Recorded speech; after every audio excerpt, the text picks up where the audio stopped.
네, 소개 감사합니다. 제 목소리 잘 들리시나요? 조금 더 커셨으면 좋겠는데요, 목사님 아, 목소리. 그래요? 조금 더 크면 좋을까요? 네, 좀 더 낫나요? 가까이 하면? 네, 네. 예, 여러분 반갑습니다. 여러분의 이 모임이 얼마나 귀한 모임인지 모르겠습니다. 제가 처음에 김영래 총무님과 통화를 하면서 이 모임에 대해서 듣게 됐을 때, 야, 이런 모임이 다 있구나. 정말 내가 목회를 하면서 꿈꾸던 예, 그런 모임이구나 하는 걸 생각을 하게 됐습니다. 그래서 여러분 모든 분들께 제가 존경의 표시를 하고 싶습니다. 그리고 이 자리에 이렇게 초대해 주셔서 너무 감사합니다. 오늘 제가 여러분과 함께 나눌 말씀은 이 메타버스 시대 한인교회에 관한 이야기입니다. 그래서 여러분 만나게 돼서 너무 반갑고 제가 차근차근 이제 다음 슬라이드 가면서 말씀을 드리겠습니다. 어, 앞에서 이제 저를 잘 소개해 주셔서 너무 감사하고요. 저는 여러 가지를 했지만은 네 가지 단어로 저를 설명할 수 있을 것 같아요. 첫 번째로는 신학과 철학을 연구하는 신학자이고요. 그리고 두 번째로는 미국 장로교회 목사입니다. 그리고 세 번째로는 제가 액티비스트인데 평화운동과 생태운동을 하는 액티비스트라고 설명할 수 있겠습니다. 그리고 마지막으로는 글을 쓰고 책을 내는 작가입니다. 그렇게 하면은 한 68.5% 정도 저를 설명할 수 있을 것 같아요. 나머지는 계속 저도 주님 은혜를 따라서 저도 찾아가고 있는 중입니다. 음, 제가 2021년 9월에 포스트 팬데믹 메타교회가 온다라는 책을 한국에서 출판을 했습니다. 그런데 감사하게도 한국에 있는 위디북스라는 그 이북 사이트가 있습니다. 전자책 사이트가 있는데 거기에서 종교란에서 10월 첫째 주 베스트셀러 1위가 됐습니다. 저도 너무 깜짝 놀랐어요. 어, 그렇게 해서 여러분과 함께 또 이런 이야기를 나눌 수 있게 된 것 같습니다. 제가 이 책을 쓸 때, 제가 미국에서 목회하던 경험과 또 신학을 공부하던 경험에 바탕에서 미국에 있는 교회, 또 특별히 한인교회, 또 한국에 있는 교회들을 염두에 두고 책을 썼습니다. 그래서 여러분께서 가장 정확한 이 책의 타겟 리더라고 할 수가 있겠죠. 그래서 오늘은 이 책에 관한 이야기를 드리겠습니다. 제가 지금 책의 목차를 좀 적어 놓았는데요. 사실 이 책에 대해서 제가 다 이야기를 하려면 한 학기 수업 분량 정도 된다고 생각을 합니다. 그래서 제가 오늘 좀 시간을 한 시간 반에서 두 시간은 말씀을 드려야 된다 이렇게 부탁을 드렸었는데요. 중간중간에 화장실 다녀오신 분들은 개인적으로 좀 다녀오시고 또 이렇게 좀 단 것도 좀 드시고 예, 물도 드시고 하시면서 들으시면 좋겠습니다. 그리고 제가 오늘 말씀드릴 내용은 제 책에 다 있는 내용들입니다. 그래서 혹시 더 궁금하신 부분이 있거나 좀 더 자세히 보고 싶으신 부분이 있으면 책을 보시면 좋겠습니다. 제 책은 이북으로 위디북스, 알라딘 서점, 또 예스24 교보문고에서 구입하실 수 있고요. 종이책은 우리 미국에서 구입할 때는 알라딘 US라는 서점이 있습니다. 인터넷 찾으시면 찾을 수 있는데요.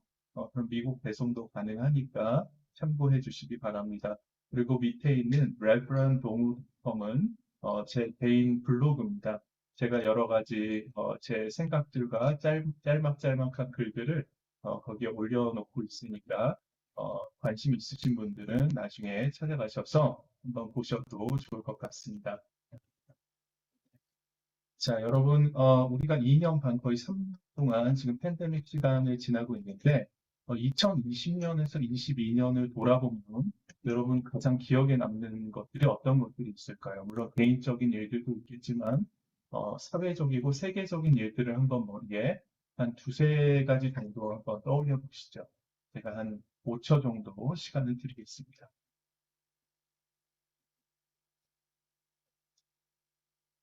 자, 여러 가지가 있겠지만, 우리가 지금 현재 닥쳐서 우리가 경험하고 있는 일 중에 우리 세계적으로 영향을 가장 많이 끼치고 있는 일은 단연 러시아 우크라이나 전쟁이겠죠. 2022년 2월 4일에 러시아가 우크라이나를 침공해서 유럽에 다시 전쟁이 시작되고 말았습니다. 그래서 EU와 나토로 대변되는 서방 세력과 구소련 세력의 대결이 유럽뿐 아니라 전 세계에도 영향을 끼치고 있습니다. 여러분, 지금 세계 경제 체제는 자원과 경제로 모두 연결이 되어 있습니다. 그래서 이런 전쟁이 터지면 불확실성이 증가한다라고 경제적으로 이야기합니다. 그래서 불확실성이 증가하면 모든 것이 혼란에 빠지게 돼요. 세계 곳곳에 공급난이 심화되고 있습니다. 전쟁은 또한 전 세계 식량 부족 위기를 부추기고 있습니다. 이 지역에서 밀을 굉장히 많이 생산하는데요. 그것 때문에 많은 지금 어려움을 당하고 있죠. 그래서 UN 세계 식량 계획 WFP는 팬데믹으로 인해서 기아 인구 증가가 약 18% 더해질 거라고 이야기하고 약 1,000만 명이 넘는 사람들이 추가적으로 더 굶주림에 당할 거라고 이야기하고 있습니다. 그리고 이제 또 우리가 생각해 보아야 할 것은 지금 미국이 진행하고 있는 경제 블록화입니다. 그래서 미국을 대표로 하는 서방 세력과 또 저 구소련 세력, 중국을 포함한 그 세력의 경제 블록을 형성을 하는 쪽으로 지금 전체적인 모습이 가고 있습니다.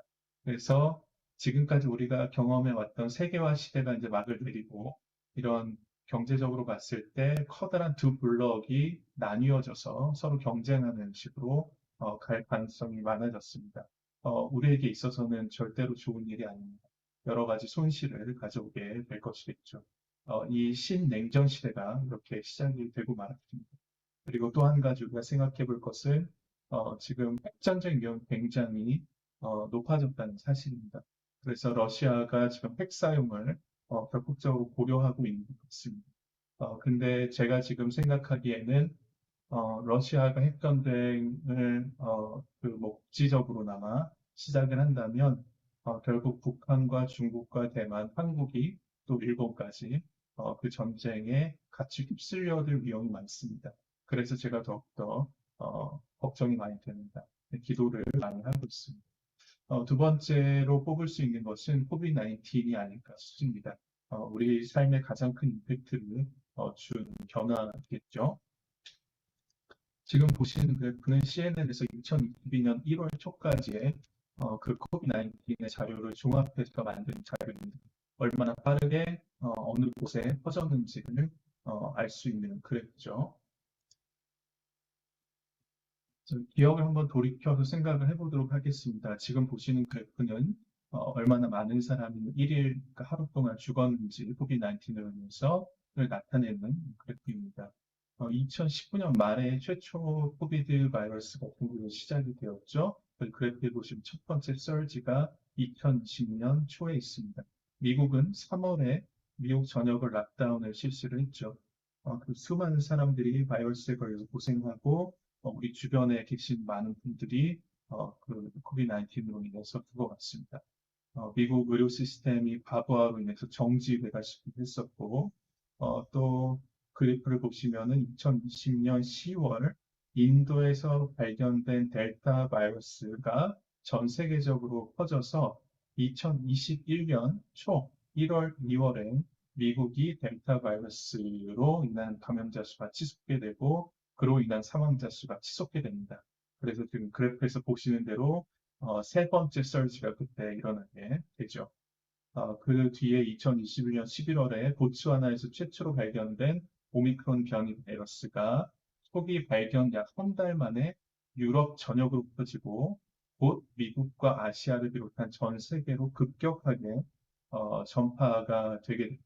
그래서 오미크론은 한국에 상륙해서 한때 62만 명 넘는 1일 감염자 수를 기록하면서 퍼졌고 인도, 중국 등 아시아 지역, 미국에서 급속히 퍼져나갔어요. 그래서 올해 초, 2022년 1월 초에 미국 전역의 1일 확진자 수가 100만 명을 돌파한 일도 있었습니다. 그게 지금 그 그래프에서 보는 5번째 설지가 되겠습니다. 그래서 이런 식으로 우리가 지금까지 코비드-19를 겪고 오면서 지금 현재는 전체적으로 잦아든 그런 그래프의 모습을 보이고 있죠. 어, 근데 지금 그 오미크론 BA1이라고 하는 오미크론 바이러스의 하이 변이인 BA2, 또 BA4, BA5가 꾸준히 증가해서 우세종으로 아주 빠르게 변화해서 올라갔죠. 그리고 이렇게 커지고 있습니다. 음, 그런데 우리가 또 한 가지 생각해 봐야 할 것은 어, 이 변이들이 얼마나 많이 또 어떻게 또 언제 나타날지 우리가 예측할 수 없다는 사실입니다. 그래서 이 변이는 계속 앞으로도 등장하게 될 것입니다. 근데 이제 걱정이 되는 부분은 이게 새롭게 나타나는 하위 변이들이 감염력이 높고 또한 면역 회피 경향이 더 강한 것으로 그렇게 연구가 되고 있습니다. 그래서 전문가들은 올해 말, 이번 겨울, 또 내년 초까지 해서 이번 겨울에 좀 위험할 수 있다라고 경고를 하고 있죠. 그래서 전문가들은 변이는 앞으로 계속 나올 것이라고 예상을 합니다. 어, 그렇지만 그 변이가 아주 새로운 것이 나오지 않는다면 지금처럼 어느 정도 안정된 상황에서 엔데믹 페이즈로 진입할 것이라고 그렇게 생각이 되어지죠. 그런데 2022년 7월에 미국 국립 감염병 또 전염병 알러지 연구소 소장 앤서니 파우치 박사가 CNN과의 인터뷰에서 이렇게 얘기했습니다. 보전적인 집단 면역 개념이 코비드-19에 적용되지 않는다. 그러니까 지금까지 우리가 알고 있었던 전염병의 개념을 여기다 대입해서 예측하기가 어렵다는 것이죠. 상당 기간 코비드-19 바이러스는 지속될 것이다라고 이야기를 했습니다. 많은 사람들이 전문가들이 이 의견에 동의를 하고 있습니다. 그리고 또 한 가지 우리가 생각해 볼 것은 미국의 어, 어, 이 백신을 맞으신 분들이 전체 인구의 약 30% 정도밖에 아니죠. 그러니까 맞지 않으신 분들이 아직 30% 돼요. 그리고 맞으신 분들이 한 70, 69%, 70% 정도 되는 거죠.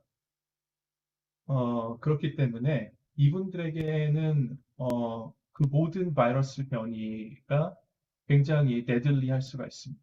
그것이 이제 또 한 가지 걱정되는 사실이죠. 그러니까 한국과는 좀 상황이 다르다고 할 수가 있겠죠. 어, 미국에서는 그런 부분을 이제 우리가 교회에 대입해서 생각해 볼 때 굉장히 좀 걱정이 되는 부분이 아닐 수 없습니다. 왜냐하면 백신 맞으신 분과 안 맞으신 분이 함께 한 자리 모여서 예배를 드려야 하기 때문이지요. 네, 그런 것들 우리가 생각해 볼 수가 있고, 제가 오늘 이 프레젠테이션을 준비하면서 그저께 CDC 이제 페이지에 가서 그 자료를 좀 업데이트를 했는데 지금 2022년 10월 평균 일일 사망자 수가 약 1일 하루에 300명에서 400명 사이로 왔다 갔다 하고 있습니다. 그리고 여러분 제가 좀 깜짝 놀란 것이 있는데 10월 5일부터 18일까지 이번 달입니다. 10월 5일부터 18일까지 14일 약 2주죠. 2주 사이에 미국 전체에서 코비드-19으로 인해서 사망하신 분의 숫자가 몇 명인지 여러분 혹시 생각해 보실 수 있을까요? 제가 사실 깜짝 놀랐어요. 5,511명 9주 사이에 이번 달에 9주 사이에 그렇게 많은 분들이 돌아가셨어요.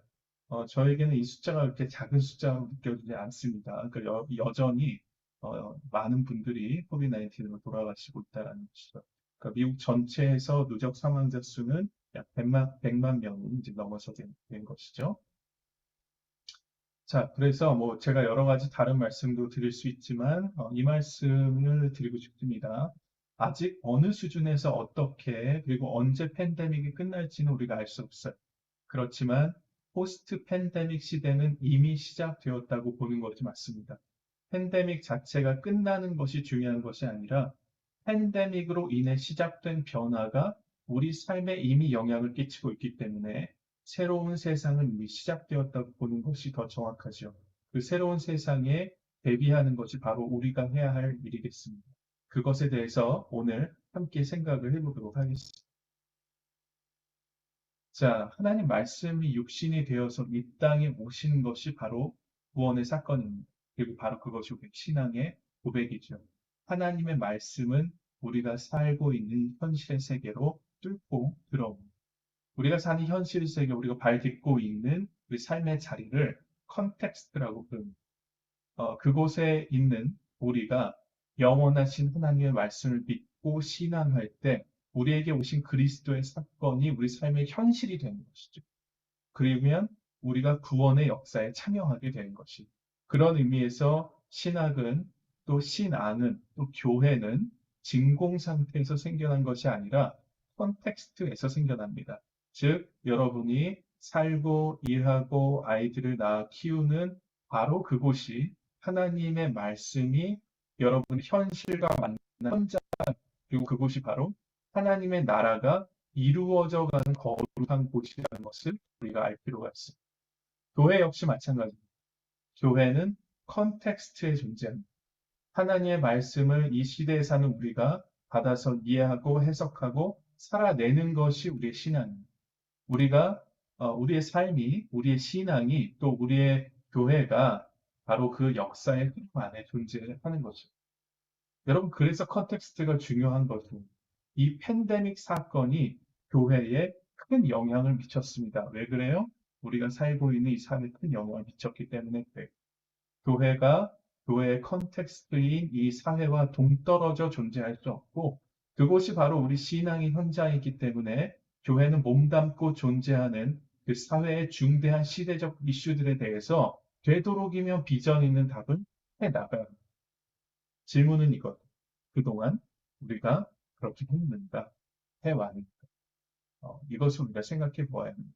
그리고 앞으로는 이것에 대해서 우리가 어떻게 대답해 나갈 것인가가 또 중요한 생각해 볼 것이 되겠죠. 자, 코비드-19 팬데믹으로 인해서 많은 변화들이 일어났습니다. 가장 큰 변화를 생각해 보자면 오프라인에서 이루어지고 있던 우리 삶의 활동들이 온라인으로 전환된 것이요. 온라인으로 전환이 가능하리라 생각지 않았던 많은 활동들까지도 온라인으로 넘어오게 되었습니다. 지금 슬라이드에서 보시는 것처럼 미술관, 박물관들도 온라인으로 넘어왔어요. 그림에서 지금 바닥에 동그라미 표시가 보이시나요? 이게 구글 맵처럼 커서를 받아들고 클릭을 하면 집에서 모니터 앞에 앉아서 미술품을 감상할 수 있게 된 시스템입니다. 부동산 앱들도 요즘에는 다 이렇게 하고 있죠. 그리고 또 구글 맵도 이러한 기술을 쓰고 있죠. 다 같은 기술을 사용하고 있는 것이죠. 자, BTS의 콘서트 모습이죠. 전 세계의 아미들이 집에서 가장 좋아하는 아티스트 공연에 참여하고 있는 것이에요. 여기서 우리가 눈여겨볼 것은 기존 방송국의 생방송을 넘어서 접속해 있는 팬들의 얼굴을 아티스트들이 함께 보면서 소통할 수 있는 양방향 소통을 만들었다는 것입니다. 이것이 굉장히 중요한 것이에요. 왜냐하면 예전에는 그렇지 않았거든요. 저 뒤에 지금 그림에 보이는 한 사람 한 사람 얼굴들이 쭉 화면에 모여 있는 게 보이시죠? 네, 그 양방향 소통을 위해서 하는 겁니다. 그러니까, 아티스트의 공연을 그냥 카메라에 담아서 중계하는 것을 우리가 단방향 소통이라고 합니다. 그것이 아니라 양방향 소통을 하고 있다는 것이 중요하죠. 운동도 짐에 모여서 함께 할 수가 없게 되었기 때문에 집에서 혼자 하게 되었죠.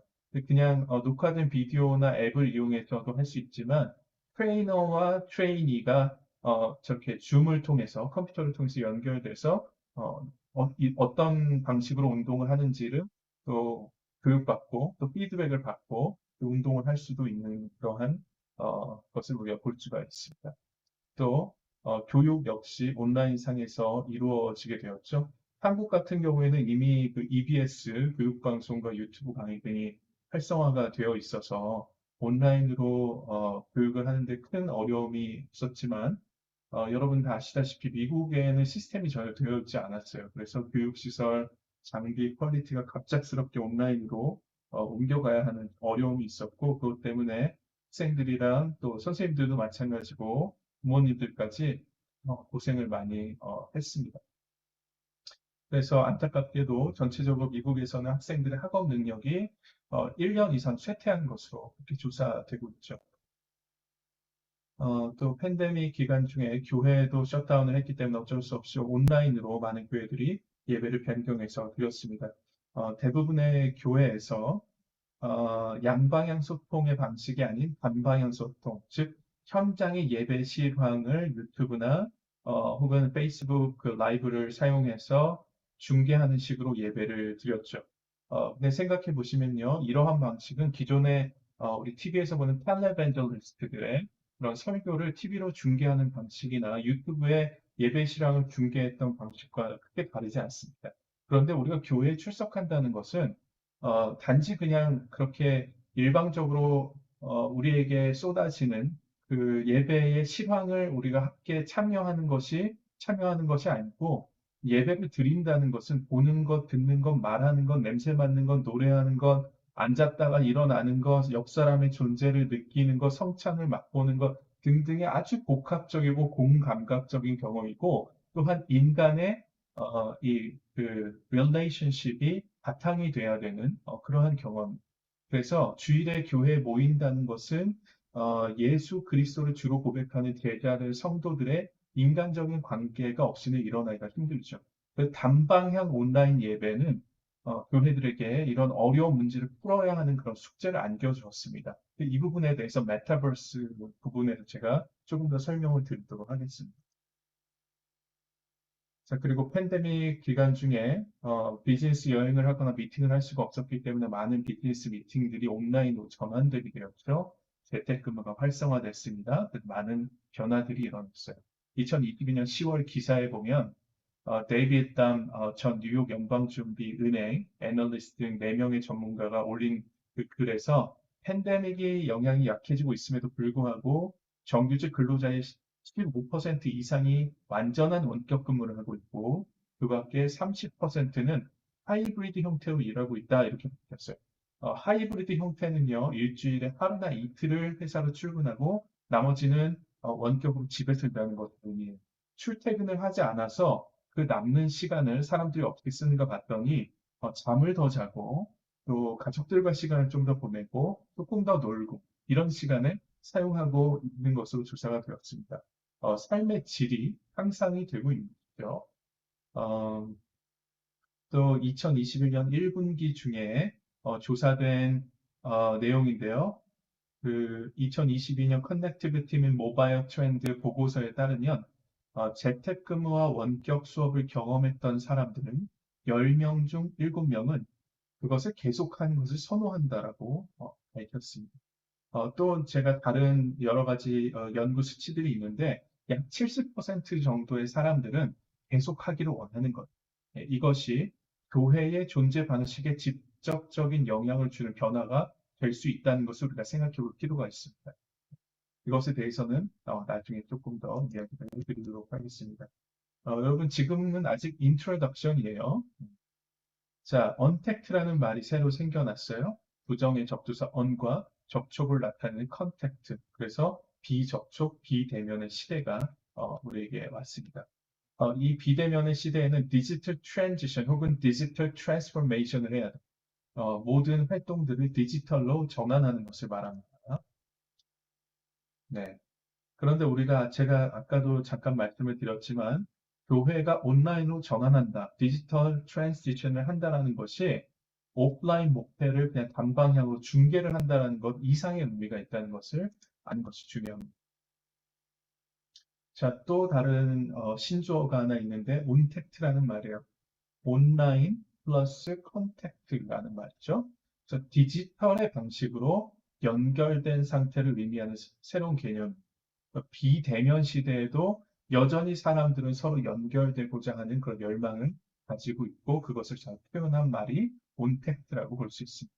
여러분과 제가 지금 연결되어 있는 방식이 바로 온택트 방식으로 연결되어 있는 것이죠. 온라인으로 컨택트 되어 있으니까. 어, 유발 하라리가 사피엔스라는 책에서 이렇게 이야기합니다. 인간은 사회적 동물이기에 서로 접촉하기 좋아하고 어려움이 닥칠 땐 더욱 그렇다. 서로 돕고 고통을 함께 나누기 위해 인간은 모이기 마련입니다. 서로 연결되고자 하는 인간의 이 본능적인 욕망이 인간을 인간답게 하는 것이라 유발하라는 이야기입니다. 그리고 그것이 바로 지금의 문명을 이루어낸 드라이빙 포스가 되었다라고 이야기했죠. 자, 근데 코비드-19 시대에 이런 인간의 욕망이 역설적으로 서로 위험에 빠뜨리는 결과를 낳고 말았어요. 많은 사람이 모이고 대면 접촉이 있는 교회가 주요 위험군 중에 하나가 되었던 것이죠. 그러니까 인류 문명을 일으킨 근원적인 그 드라이빙 포스가 오히려 반대의 결과를 이 코비드-19 시대에는 가져오게 된 것입니다. 예배와 교회 또 공간에 대한 컨셉 자체도 많이 변화하고 있어요. 팬데믹 전에는 좁은 공간에 서로 밀접하게 모여 앉아서 많은 사람들이 모여서 메가처치에서 함께 예배를 드렸습니다. 팬데믹 시기가 되면서 왼쪽의 모습에서 오른쪽의 모습으로 변화하게 된 것이죠. 서로 거리두기를 하면서 모이게 된 것입니다. 그러니까 예배와 교회로 모인다는 것 자체의 컨셉이 변화하고 있습니다. 많은 사람들이 동시에 좁은 실내 한 공간에 모이는 것에서 거리두기, 또 온라인과 오프라인을 결합하는 하이브리드 방식으로 변화하고 있는 것이죠. 팬데믹으로 인한 비대면 시대의 교회는 온택트 방식으로 재해석되고 새롭게 태어나야 합니다. 그래서 온택트로의 전환이 바로 New Normal의 신개념이 될 것입니다. 이 New Normal 시대에는요, 우리는 우리 사회가 여전히 예전에 가지고 있었던 문제를 그대로 가지고 있을 거예요. 무슨 얘기냐면 여전히 우리가 겪고 있는 미국에서 겪고 있는 구조적인 인종차별 문제, 경제적 양극화로 인한 사회 분리 현상, 또 혐오와 배제의 언어를 사용하는 사회 병리적 현상 이런 것들 우리가 경험을 여전히 하고 있습니다. 근데 문제는 이것들이 더 흑화될 가능성이 많이 있다는 것이죠. 그리고 갑작스럽게 시작된 이 뉴 노멀의 세상에서 우리 사회가 안고 있는 문제들은 이 팬데믹으로 인해서 더 또 바뀌게 될 텐데 그것이 인간 소외 현상을 가속시킬 수가 있어요. 무슨 얘기냐면 이 온택트 문화의 뉴 노멀에 적응하지 못한 사람들과 또 사회의 하위 계층들이 겪게 될 소외와 비인간화 현상은 그 이전과 비교했을 때 더 커질 수 있다. 네. 그래서 예전에 이미 있었던 문제, 그리고 팬데믹으로 인해서 새로 생겨난 문제가 서로 맞물려서 경제적인 어려움, 또 인종 갈등, 이것들을 양산해낼 수가 있다는 것이죠. 그래서 우리가 숙제를 두 배로 해야 하는 그런 상황에 처하게 되었습니다. 우리 이럴 때 이제 하는 말이 있죠. Lord, have mercy on us. 네, 우리 교회가 참 해야 할 일이 많이 있습니다. 자, 지금 이제 인트로덕션을 우리가 함께 했고요. 우리가 가장 첫 번째로 알아볼 것은 어, 과연 우리 인류가 이런 팬데믹을 처음 겪은 것이 아닌데, 그럼 과거의 팬데믹을 통해서 우리가 배울 수 있는 것이 무엇인가를 아는 것이 굉장히 중요합니다.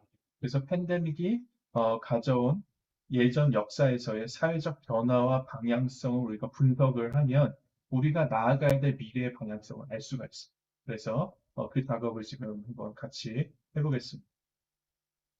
자, 인류가 출현하기 전부터 존재했던 전염병은 앞으로도 쭉 우리와 함께 할 것이다. 미국의 저명한 역사학자 윌리엄 맥닐이 써서 전염병의 세계사에서 이렇게 썼습니다. 그리고 그 전염병은 인간 역사에 근본적인 영향을 미치는 매개 변수이자 결정 요인으로 작용할 것이다. 라고 했습니다. 포스트 팬데믹 시대를 우리가 이해하기 위해서는 바로 인류의 역사를 돌아보고 이 팬데믹을 통해서 그 안에서 배울 수 있는 일을 찾는 것이 가장 먼저입니다. 자, 첫 번째 예로 잉카 제국에 대해서 한번 이야기해볼게요.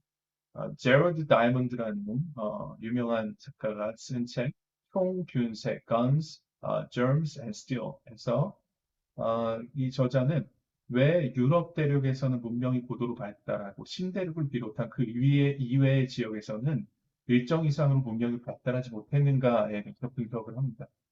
그러면서 이제 예로 드는 것이 이제 바로 이것인데, 프란시스코 파사로가 168명의 스페인군을 데리고 와가지고 8만 명이 넘는 잉카 그 워리어들을 잉카 군대를 몰살시켰습니다. 근데 이것이 총과 칼로만 한 것이 아니에요. 유럽 대륙에서 넘어온 낯선 병원균, 바로 천연두 때문에 인카인들이 몰살을 당한 것이죠.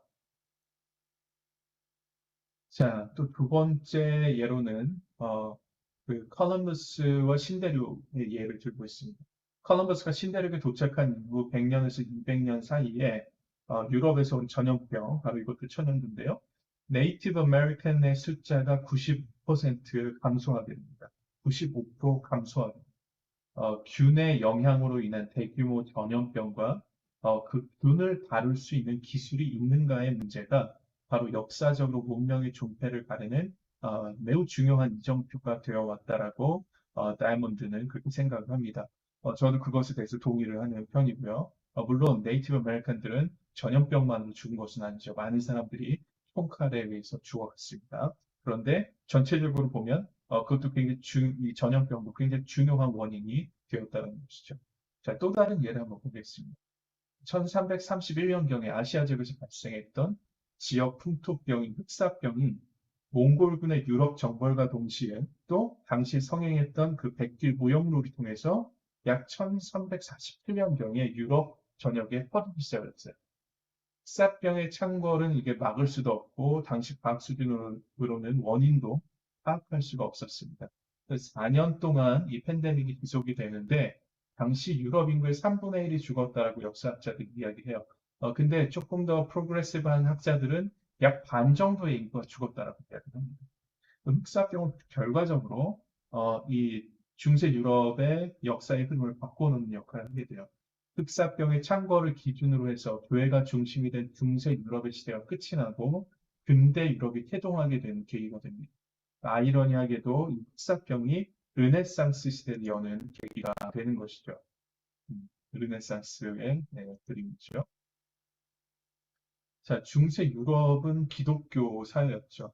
흑사병의 경험이 기독교 중심의 종교에도 영향을 미쳤습니다. 죽음 앞에서 무력했던 교회의 권위가 결과적으로는 흔들리게 된 거죠. 그래서 그 영향으로 그동안 교회의 권위에 짓눌려서 뒷전으로 밀려 있었던 인간의 가치가 주목받기 시작을 합니다. 사회 경제적으로 보았을 때도 흑사병으로 인해서 수많은 사람들, 거의 2분의, 3분의 1에서 2분의 1에 해당하는 사람들이 죽었기 때문에 자연스럽게 인간의 노동력의 가치가 상승하게 되는 거죠.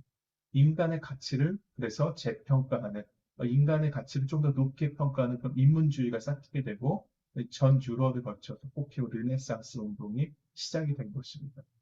또 중세 가톨릭 교회의 몰락은 그 도시 국가들의 지배 세력과 상인 계급들이 자신들의 세력을 키워서 교회의 영향력을 벗어나게 하는 결과를 가져왔죠. 그래서 결과적으로 도시 국가들이 발전하게 되는 그런 계기가 됩니다.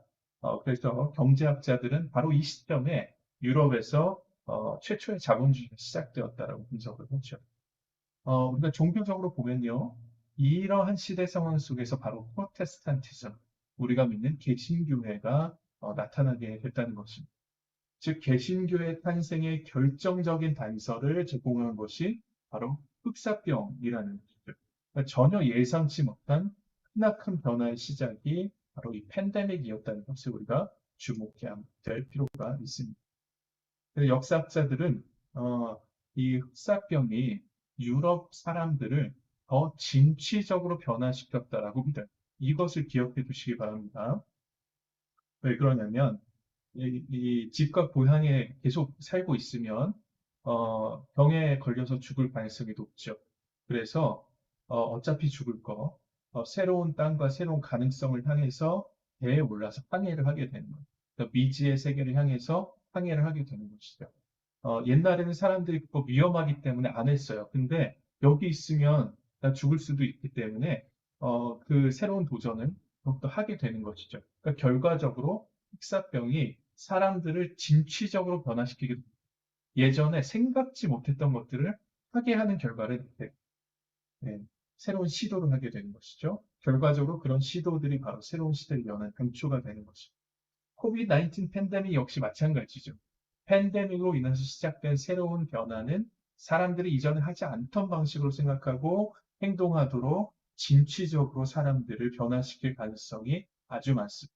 그래서 새로운 변화는 반드시 일어나게 되고 그것이 사회, 경제, 문화, 교육, 정치, 종교에 이르기까지 이미 그 변화가 시작되었다라고 생각하는 것이 맞겠죠. 자, 그 다음 외에는 하나를 더 보죠. 바로 스페인 독감입니다. 1918년에 발생한 스페인 독감이 될 수 있어.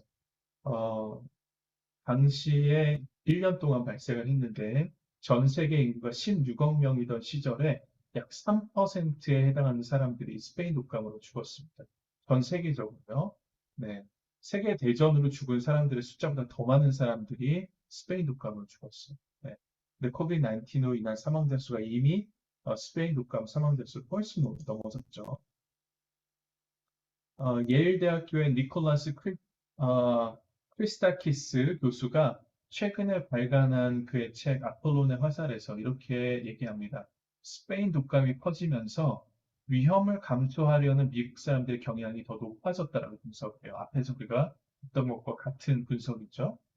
또 제가 찾아본 바에 의하면 미국 경제 분석국 National Bureau of Economic Research에서 1948년에 발간한 보고서에 의하면 미국에서는 스페인 독감 팬데믹이 끝난 1919년부터 신규 창업 붐이 일어나요. 네, 그래서 물론 그 당시에 1919년에 1차 세계대전이 끝났기 때문에 그 영향도 있습니다. 그런데 이게 같이 작용을 하는 거예요. 특히나 이제 뉴욕 예를 드는데 뉴욕과 같은 대도시를 중심으로 유럽의 이민자들이 대거 모여들게 됩니다. 왜 그러냐면 뉴욕의 가버너가 당시에 이 스페니시 플루 그 팬데믹이 딱 일어났을 때 3개월 동안 다 락다운을 해버립니다. 뉴욕. 그래서 거기서 컨트롤을 잘 할 수 있었고 뉴욕이 다른 도시들에 비해서 훨씬 더 안전한 도시고 사업하기가 좋은 곳이구나라는 사실이 알려지면서 전 세계에 있는 브레인들과 용감한 사람들이 뉴욕으로 모여들게 됩니다. 그래서 거기에서 창업 붐이 일어나는 거죠. 네. 그래서 스페인 독감 팬데믹 이후에 우리가 생각해 보면 그 당시 그 전까지는 바로 영국이 세계 최고의 그 헤제모니를 가지고 있던 가장 강력한 나라였어요. 경제적으로, 군사적으로도 그렇고. 근데 스페니시 플루 이후에 영국이 몰락하고 미국이 신흥 경제 대국으로 떠오르게 됩니다. 그러니까 바로 이 스페니시 플루가 세계 경제를 재편하게 하는 그러한 역할을 하게 된 것이죠. 우리 생각보다 훨씬 더 큰 영향력을 가지고 있다는 것입니다. 자, 그럼 한번 생각을 해보죠. 흑사병이 불러온 그 유럽의 변화를 통해 그리고 스페인 독감 이후의 변화를 통해서 포스트 팬데믹 시대는 우리가 아는 것과 비슷하지만 또한 동시에 전혀 다른 새로운 세상이 될 가능성이 매우 높다는 것을 알 수가 있습니다. 사람들이 진취적으로 그동안 한 번도 경험해보지 못한 새로운 길을 개척하는 그런 사람들이 모든 분야에서 나타나게 될 것이에요. 또 그들의 노력으로 인해서 인류의 문명은 창조적 파괴를 이뤄내게 될 것입니다. 반면 이러한 새로운 시스템에 적응하지 못하고 기존에 있던 고정관념에 빠져서 기존의 세계관을 고집한다면 이런 새로운 시스템 적응하기가 좀 어렵게 되겠죠. 자, 그럼 우리가 생각해 보죠. 이러한 변화의 물결 속에서 바로 우리 교회는 어떻게 대응해 나갈 것인가? 이것이 굉장히 우리가 생각해 볼 주요한 질문이 될 것입니다.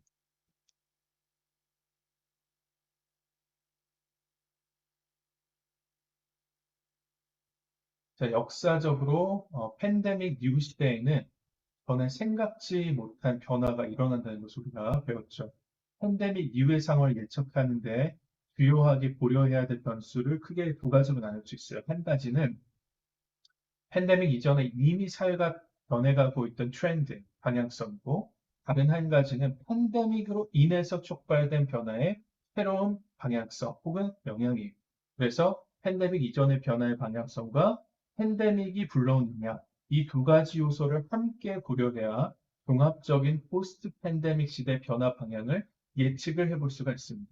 그래서 이것을 통해서 제가 이야기하고 싶은 것은 어떤 자세하고 구체적인 변화나 시기에 대한 것이 아니라 인류 문명이 가고 있는 대략적으로 예측 가능한 방향성 또는 추세라고 할 수가 있겠습니다. 그래서 이 부분에 대해서 세 가지를 이야기할 것입니다. 그 첫 번째가 바로 automation, 자동화입니다.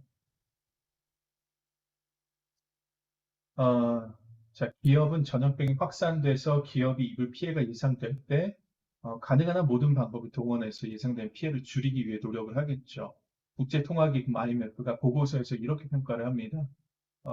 에볼라, 사스 등 최근에 발생한 여러 전염병을 조사한 결과 팬데믹이 로봇의 도입을 확산시켰다. 특히 보건에 미친 영향과 경기 침체가 심각했을 때 로봇 도입이 크게 빨라졌습니다. 그러니까 사람이 모여서 일을 하게 되면 전염병이 퍼지니까 그런데 기업은 그걸로 인해 손해를 보고 싶지 않고 그러면 어떻게 되겠어요? 자동화로 바꿔 나간다는 얘기죠. 자동화는 이미 산업 전반에 사용되고 있는 매우 현재의 기술입니다. 그리고 로봇 공학의 발달, 그러니까 로보틱스의 발달, 빅데이터의 활용, 그리고 AI의 발달, 인공지능의 발달이 이거 함께 역할을 하면서 산업계에 굉장히 새로운 변화의 가능성을 지금 현재 열어주고 있습니다.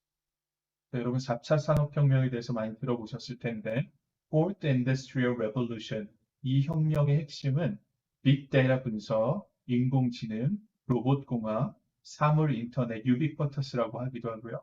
무인 운송수단, 3차원 인쇄, 또 나노기술 이런 모든 것들을 다 포함합니다.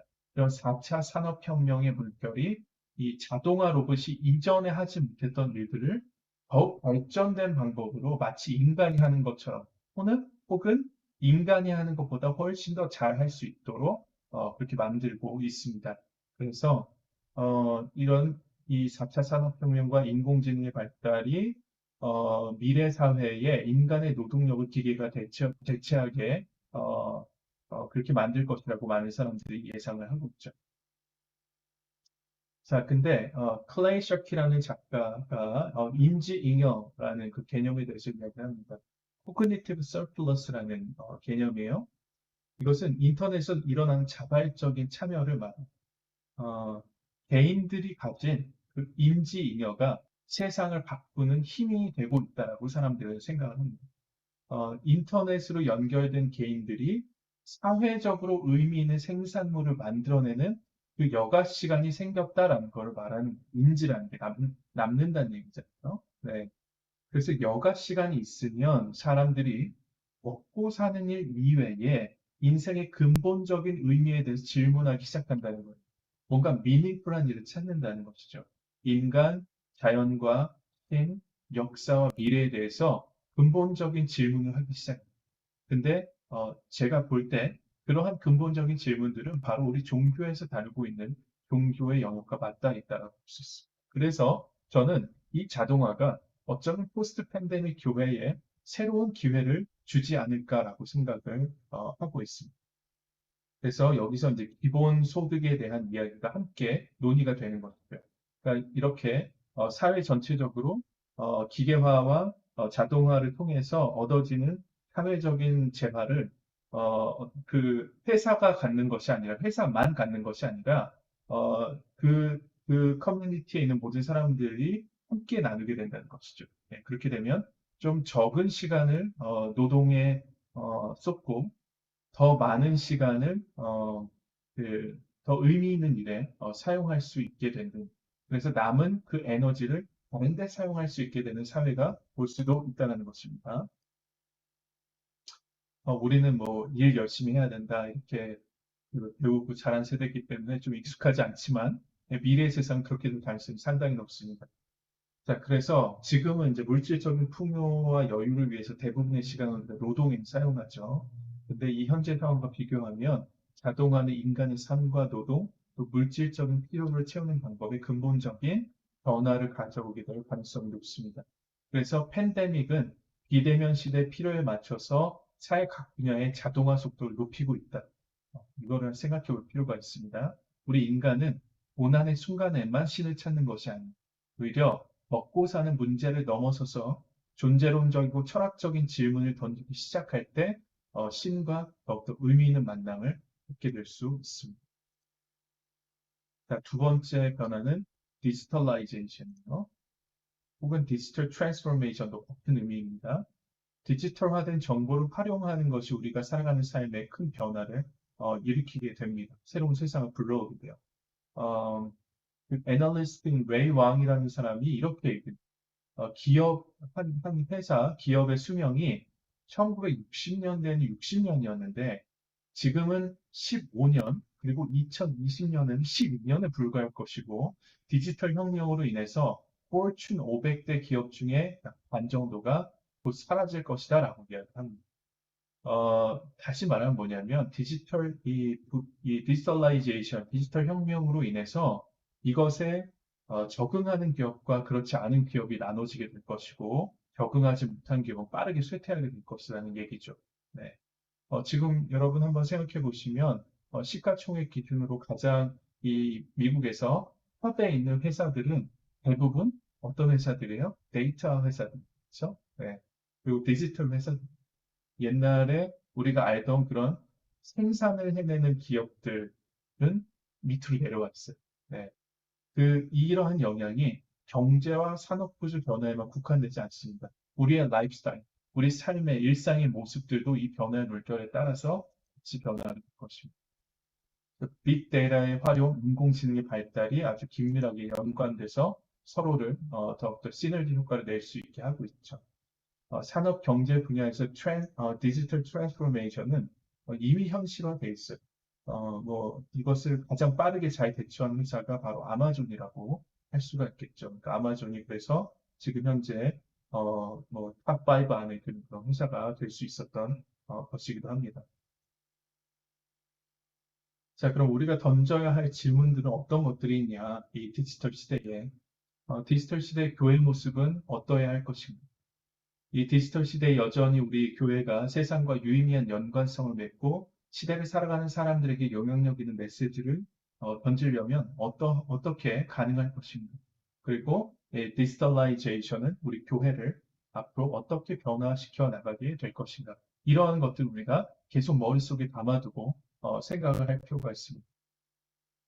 미주 장로회 신학대학교에서 이러한 설문조사를 했어요. 미국의 한인교회 세팅으로 조사를 한 겁니다. 그래서 우리에게 굉장히 의미가 큰 조사예요. 자, 한인교회 성도들과 목회자들의 30%는 팬데믹이 끝난 이후에도 온라인 예배가 필요하다라고 얘기했어요. 그리고 대면 예배가 완전 회복되더라도 성도들의 10%에서 30%는 온라인 예배에 참여할 것이다라고 내다봤습니다. 이 30%라는 이 숫자를 좀 기억을 해두세요. 그리고 연령이나 신앙의 연수와 상관없이 온라인 예배에 참석하겠다라고 답해서 온라인 예배를 또 다른 예배 형태로 인식하고 있는 것을 보여주고 있습니다.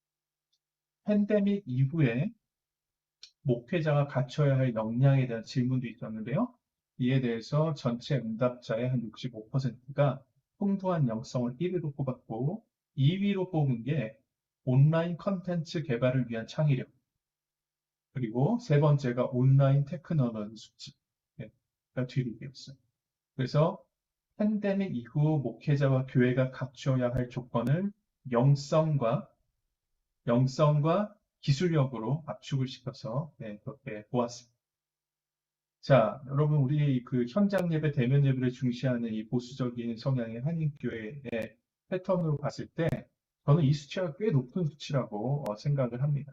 다시 말해서 팬데믹 시대를 통해서 한인교회는 이 온라인 예배를 하나의 예배 형태로 받아들이게 된 것이다. 자리 잡고 있다. 그리고 아마 또한 이 우리 한인교회가 굉장히 고령화되어 가고 있기 때문에 거동이 불편한 어르신들이 오히려 이것의 혜택을 또 받으실 수도 있겠죠.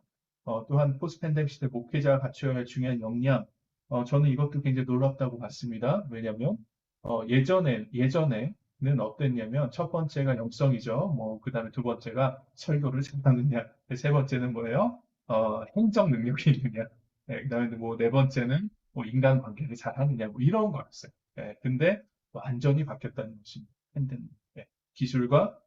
영성과 기술력으로 부합될 수 있겠다. 앞으로 신학교 학생들에게 뭘 가르쳐야 될지 제가 아직 잘 모르겠습니다. 많은 것을 가르쳐야 될 것 같아요. 자, 이러한 현상이 한인교회에만 국한된 것이 아닙니다. AP통신과 여론조사기관의 NORC 공공문제연구센터가 조사한 것에 따르면 미국인의 4분의 1 이상이 당분간은 종교기관으로 돌아갈 계획이 없다. 여러분 4분의 1이면 몇 퍼센트예요? 25% 정도죠. 이 숫자도 기억해 놓으세요. 30%, 25%. 이게 굉장히 비슷하죠. 예. 그러니까 포스트 팬데믹 시대에 여전히 팬데믹 끝났지만 그 이후에 여전히 온라인 예배를 드리기를 약 25%에서 30% 수치가 원하고 있다라는 것이죠. 이러한 추세는 팬데믹이 끝난 이후에 더 가속화될 거예요. 그러니까 이 포스트 팬데믹 교회는 온라인과 오프라인의 모임을 함께 할 수 있는 하이브리드 방식으로 전환되어 가야 할 거라고 보여집니다. 네. 다시 말하면 예배 활동뿐만이 아닌 교회의 모든 활동과 목회의 모든 영역이 온라인에서도 가능해져야 한다는 것입니다. 그래서 오프라인의 예배를 동영상으로 일방적인 원웨이로 중계하는 식의 일차원적이고 단방향적인 방식에서 벗어나서 교회 자체가 디지털라이제이션 과정을 거쳐야 한다는 것입니다. 네, 이 부분이 굉장히 중요한 이야기입니다. 또 미국의 바르나 리서치가 발표한 연구 자료는 이 하이브리드 예배에 대해서 우리 아프리칸 아메리칸 기독교인들이 어떻게 생각하는가를 나타내고 있는데 많은 퍼센티지가 디지털 예배를 선호합니다. 그리고 디지털 예배와 그 오프라인 예배를 병행하는 하이브리드형 모델을 선호하고 있습니다. 어, 네, 뭐 사실은 이거는 이제 인종적 마이너리티 교회들이 왜 이렇게 생각하는가, 왜 이렇게 교사가 나오는가를 제가 더 말씀을 드리고 싶지만 그렇게 하면 또 이게 내용이 길어지기 때문에 일단 넘어가도록 하겠습니다.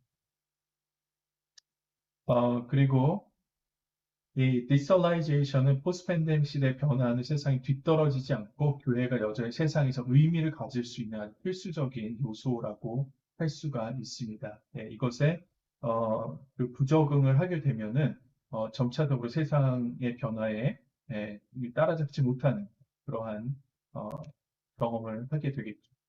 어, 그 이, 이 레버런 윌리엄이 이렇게 얘기했습니다.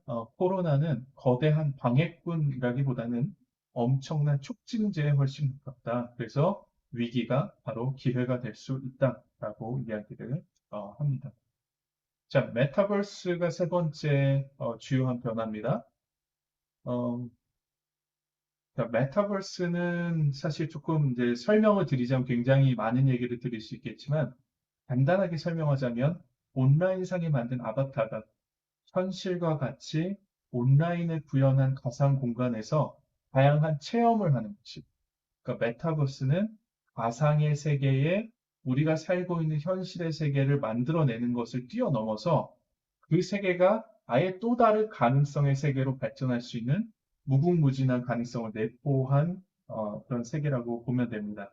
그래서 가상의 세계와 우리가 살고 있는 현실의 세계가 이어진 거대한 새로운 시장이 형성이 되는 것입니다. 언어와 지리적 한계를 넘어서 한 사람이 집안에 앉아서 전 세계와 연결될 수 있는 그런 가능성을 가지고 있는 겁니다. 그래서 이 메타버스는 기존의 신기술들을 종합한 종합체라고 볼 수가 있어요. 이 메타버스는 디지털화된 사회 간접 자본, SOC라고 하는 이 사회 간접 자본, 각종 비대면 서비스들을 모두 흡수할 수 있을 만큼 그 영향력이 아주 막강하다고 볼 수 있습니다. 모든 문화와 사회 영역들, 종교의 영역들까지 이 메타버스 안에서 구현이 될 수 있고 그 안에서 누려질 수가 있습니다. 그리고 현실의 영역과 가상의 세계에서 영역이 서로 오버랩되는 그러한 상황들이 많이 발생을 하게 될 것이고 그러한 서비스들이 생겨나게 될 것입니다. 이 메타버스는 기존 신기술들의 종합체라고 볼 수 있는데 인공지능, 증강현실, 가상현실, 블록체인, 빅데이터, 클라우드 서비스, 5G 초고속 통신망 이런 것들이 다 결합되어 있는 종합적인 플랫폼입니다. 그래서 이것이 미래의 기술이라고 보는 것입니다. 어, 이제 그 현재는 아직 이것을 이제 우리 현실 세계에 직접적으로 이제 구현하기에는 좀 이르기 때문에 이런 게임에서 많이 사용이 되고 있는데 이것은 이제 세컨드 라이프라는 게임인데 여기 보시면 이 여자분이 현실에서는 아이를 가질 수 없으신 분인데 이 가상세계 안에서 자신의 남편과 함께 이 두 어린 딸을 함께 기르면서 거기서 이렇게 대리만족을 얻는 그런 모습이고요. 그 로블록스라는 게임이 굉장히 세계적으로 유명한 그 게임인데 우리 어르신들은 잘 몰라요. 네, 근데 아이들은 10대들은 이 로블록스를 모르면 안 됩니다. 그 DAU라고 해요. Daily Active User. 하루에 몇 명이 여기에 참석하는가, 사용하는가. 근데 32 million people. 근데 이거는 2020년잖아요. 2022년은 훨씬 늘어났을 거라고 생각합니다. 전 세계적으로 하루 접속자가 32 million. 굉장하죠. 이게 넘어서고 있습니다. 유튜브보다 훨씬 더 많은 사람들이 여기 접속해서 시간을 보내고 있다는 것이죠. 자, 이거는 2021년 하나은행 그 신입 사원들 그 수료식을 그러니까 교육을 할 수 없잖아요. 신입 사원들을 교육을 해야 되는데 그래서 교육을 온라인으로 하고 수료식도 온라인으로 한 겁니다. 네, 락다운 상태였기 때문에 그래서 자기 아바타를 다 이렇게 만든 거예요. 그래서 이렇게 그 온라인 상에서 메타버스 상에서 수료식을 진행을 한 거죠. 자, 그리고 우리가 아는 여러 패션 업체들, 뭐 구찌, 루이비통 이런 그 업체들은 이 메타버스 플랫폼을 굉장히 빠르게 받아들여서 이것을 현실화해내고 있어요. 왜 그럴까요? 돈이 되니까 빨리 투자를 하는 거죠. 네. 자, 메타버스의 활용도는 이렇게 제가 잠깐 설명을 드렸듯이 끝이 없어요. 이미 메타버스 공간에서는 업무 회의뿐 아니라 콘서트도 하고 패션쇼도 하고 그 신입 은행원 수료식까지 다 이루어지고 있어요. 예배는 당연히 이루어지겠죠. 네. 그러면 우리가 이제 물어봐야 됩니다. 그럼 이 디지털 시대의 교회의 모습은 어떻게 변화할 수 있을까라는 걸 생각해 볼 수 있겠죠. 페이스북의 CEO 마크 저커버그가 이렇게 얘기했습니다. 앞으로 사람들이 페이스북을 소셜 네트워크 서비스 회사가 아닌 SNS 회사가 아닌 메타버스 회사로 생각하게 될 것이다. 그리고 이 인터뷰 이후에 실제로 페이스북은 이름을 메타로 바꿨어요. 네. 마크 저커버그는 어, 뭐 지금 이거를 성공하게 될지 아니면 실패하게 될지 아직은 잘 모르겠지만 가장 일단은 앞서 나가고 있고 이 메타버스를 next internet이라고 생각합니다. 여러분 인터넷이 시작된 게 불과 어, 1990년이에요. 네. 그러니까 불과 한 30년 만에 세상이 인터넷으로 인해서 어마어마하게 바뀌어졌죠.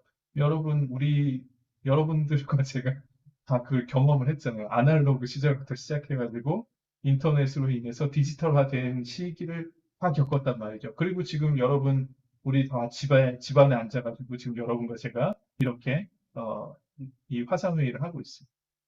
근데 이 메타버스 이후의 세상은 얼마나 달라질지. 저는 도저히 그거를 이렇게 따라잡지 못했어요. 네, 굉장히 많은 변화들이 삶에 일어나게 될 것입니다. 어, 네. 그래서 여러 가지 이 가상현실 방식을 우리 교회에서 어떻게 받아들일지를 우리가 생각해 보는 것이 중요하다. 근데 한 가지 우리가 생각해 볼 수 있는 것은 이 기술을 통해서 교회는 지리적인 한계를 가지고 있던 기존 로컬 처치의 그 한계를 벗어나서 이 확장력을 전 세계로 넓힐 수 있는 가능성도 동시에 지니고 있다라고 생각을 하는 게 중요하겠죠. 그렇죠? 네. 그래서 메타버스를 목회에 만약에 적극적으로 활용하면 어떤 일이 일어날 수 있을까를 생각해 보는 건 매우 즐거운 일이 될 수가 있어요. 네, 이게 막 어렵고, 와, 이거 어떡하지? 우리가 따라갈 수 있을까? 이렇게 걱정만 하는 것이 아니고요.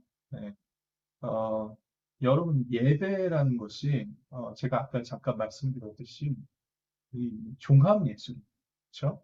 근데 지금 우리가 가지고 있는 기술로는 그 예배를 경험하고 거기에 직접 참여하기엔 부족해요. 줌이 부족하단 말이에요. 예. 지금 우리가 사용할 수 있는 기술이 없어요. 근데 메타버스를 활용하면 그게 가능해질 수 있다는 것이. 예, 지금 현재 기술은 아직 미완입니다. 근데 굉장히 빠르게 변해가고 있기 때문에 앞으로 뭐 제가 뭐 몇 년이라고 단정은 못 짓겠습니다만은 뭐 한 10년 후에는 혹은 15년, 20년 후에는 우리가 생각하는 것과는 전혀 다른 양상이 펼쳐질 수 있다는 거죠. 그래서 메타버스로 활용하는 목표는 이게 3차 산업혁명과 4차 산업혁명의 차이라고 볼 수가 있어요. 어마어마한 차이가 있기 때문에.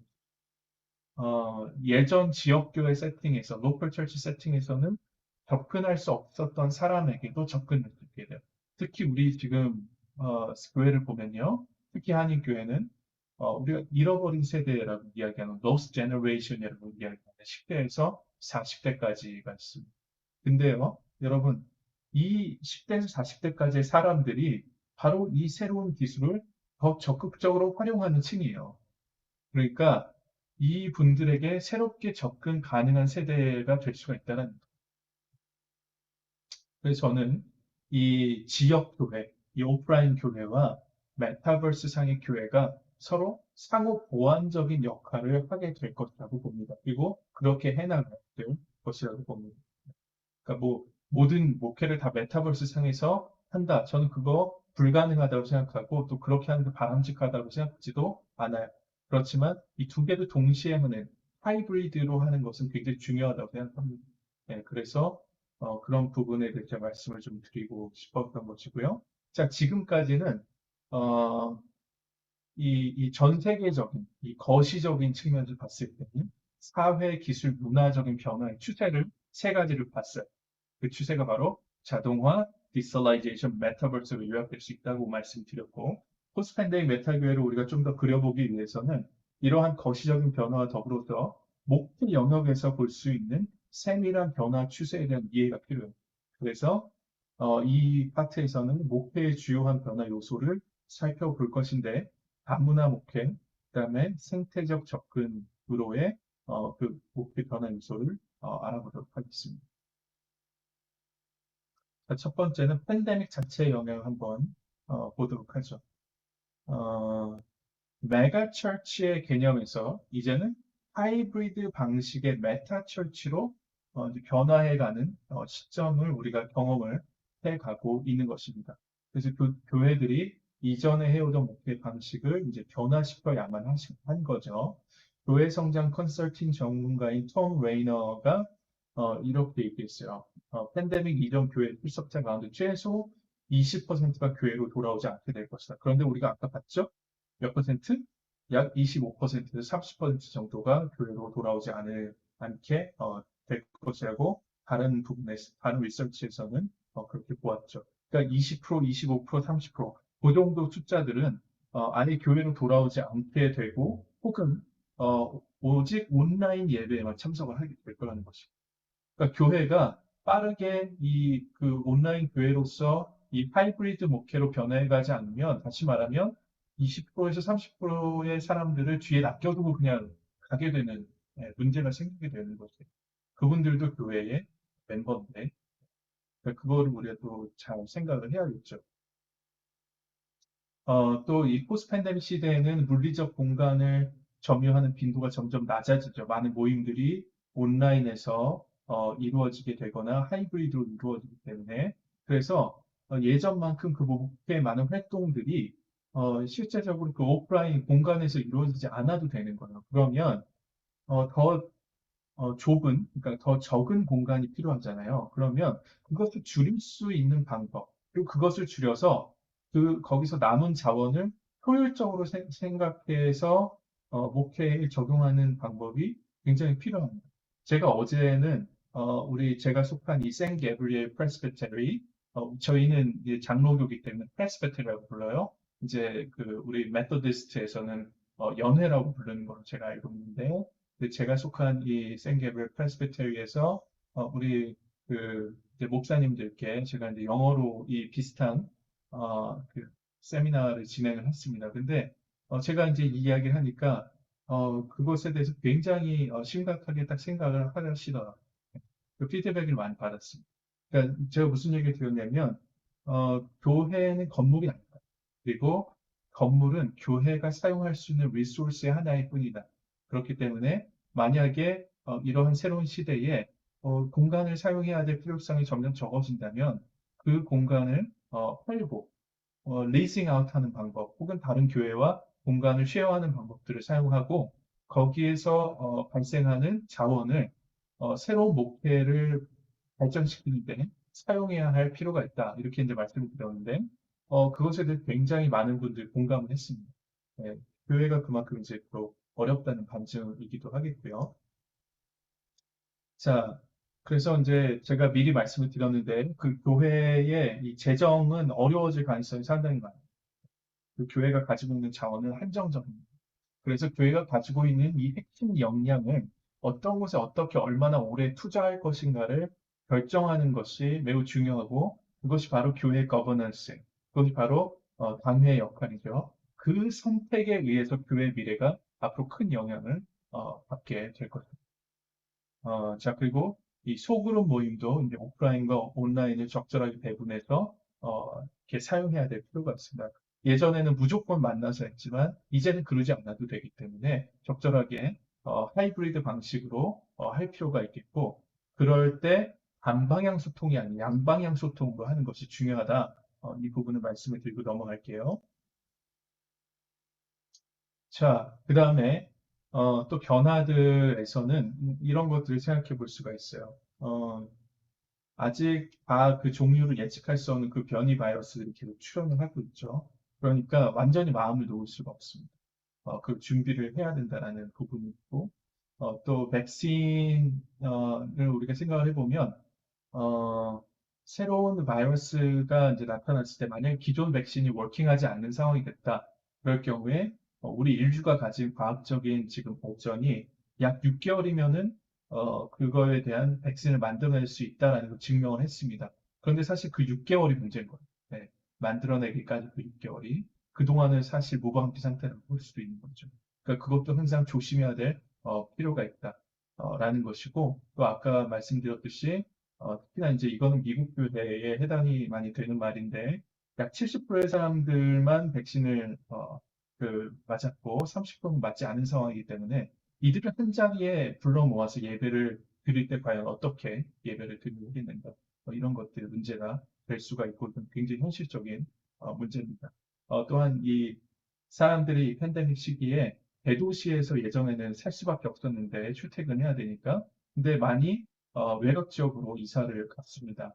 어, 그러면은 어떠한 것도 우리가 생각해 볼 수 있냐면요. 예전에는 그 지역에서 떠나서 이사를 가면 교회 멤버십에서 이제 빠지는 상황이 되는 거죠. 예배에 참여를 못하니까. 근데 이제는 온라인 예배로 참여할 수가 있게 돼요. 헌금도 낼 수 있고 모든 활동에 참여할 수가 있게 되죠. 하이브리드 방식에 따른. 자, 그러면 멤버십을 어떻게 디파인 할 것인가도 우리가 생각해 봐요. 네, 그런 부분이 있고, 또 다른 하나는요. 자, 외곽적으로 이사를 갔어요. 한 가정이. 그러면 그 외곽지역에서 예배를 계속 여기 본단 말이에요. 원래 있던 교회, 도심에 있던 교회에 예배를 봐요. 근데 그 로컬 지역의 교회가 또 있을 거 아닙니까? 네, 그러면 또 로컬 지역과 연관돼서 할 수 있는 또 그런 활동들이 있을 거예요. 그러면 이제 교회들이 어떻게 해야 되냐면 도심에 있는 교회와 로컬 지역에 있는 교회가 그 한 가정을 공동으로 목회하는 상황이 발생하게 될 수 있어요. 더블 벨롱잉을 가지고, 더블 멤버십을 가지고, 자, 그러면 그 상황에서 협력을 정하는 것이 필요하겠죠. 이 가정은 우리 멤버십이야. 너희들은 이거 손을 뻗치지 마. 이렇게 얘기하는 게 아니라는 거죠. 이제는 협력해서 함께 해나가야 될 그런 경우가 생길 수도 있다는 것입니다. 만약에 그 부분을 잘 활용한다면 굉장히 큰 목표 발전이 또 있을 수 있습니다. 왜냐하면 예전에는 어땠어요? 이 교회 나가면 이 교회, 저 교회 나가면 저 교회. 이런 식의 방식이 더 이상 워킹을 안 하는 상황이 될 수 있다는 거예요. 그리고 이제 Great Resignation, 많은 분들이 이 팬데믹을 겪으면서 생각이 변해서 이 삶을 바라보는 이 뷰가 변해서 많이 리자인을 했어요. 예. 그럼 이것은 뭘 의미하냐면요. 어, 어, 저는 그렇게 생각해요. 제가 사실 이제 목회하면서 설교하고 또 여러 교재들을 제가 써내고 하면서 가장 중요하게 생각했던 부분이 이 세상에서의 성공과 이 세상에서의 안위가 우리 삶의 목표의 다가 아닙니다. 물론 중요하지만 다가 아닙니다. 우리가 좀 생각을 바꾸면 좋겠습니다. 열심히 얘기를 했는데 잘 안 바뀌더라고요. 네, 근데 이 팬데믹으로 인해서 사람들의 생각이 변하는 거예요.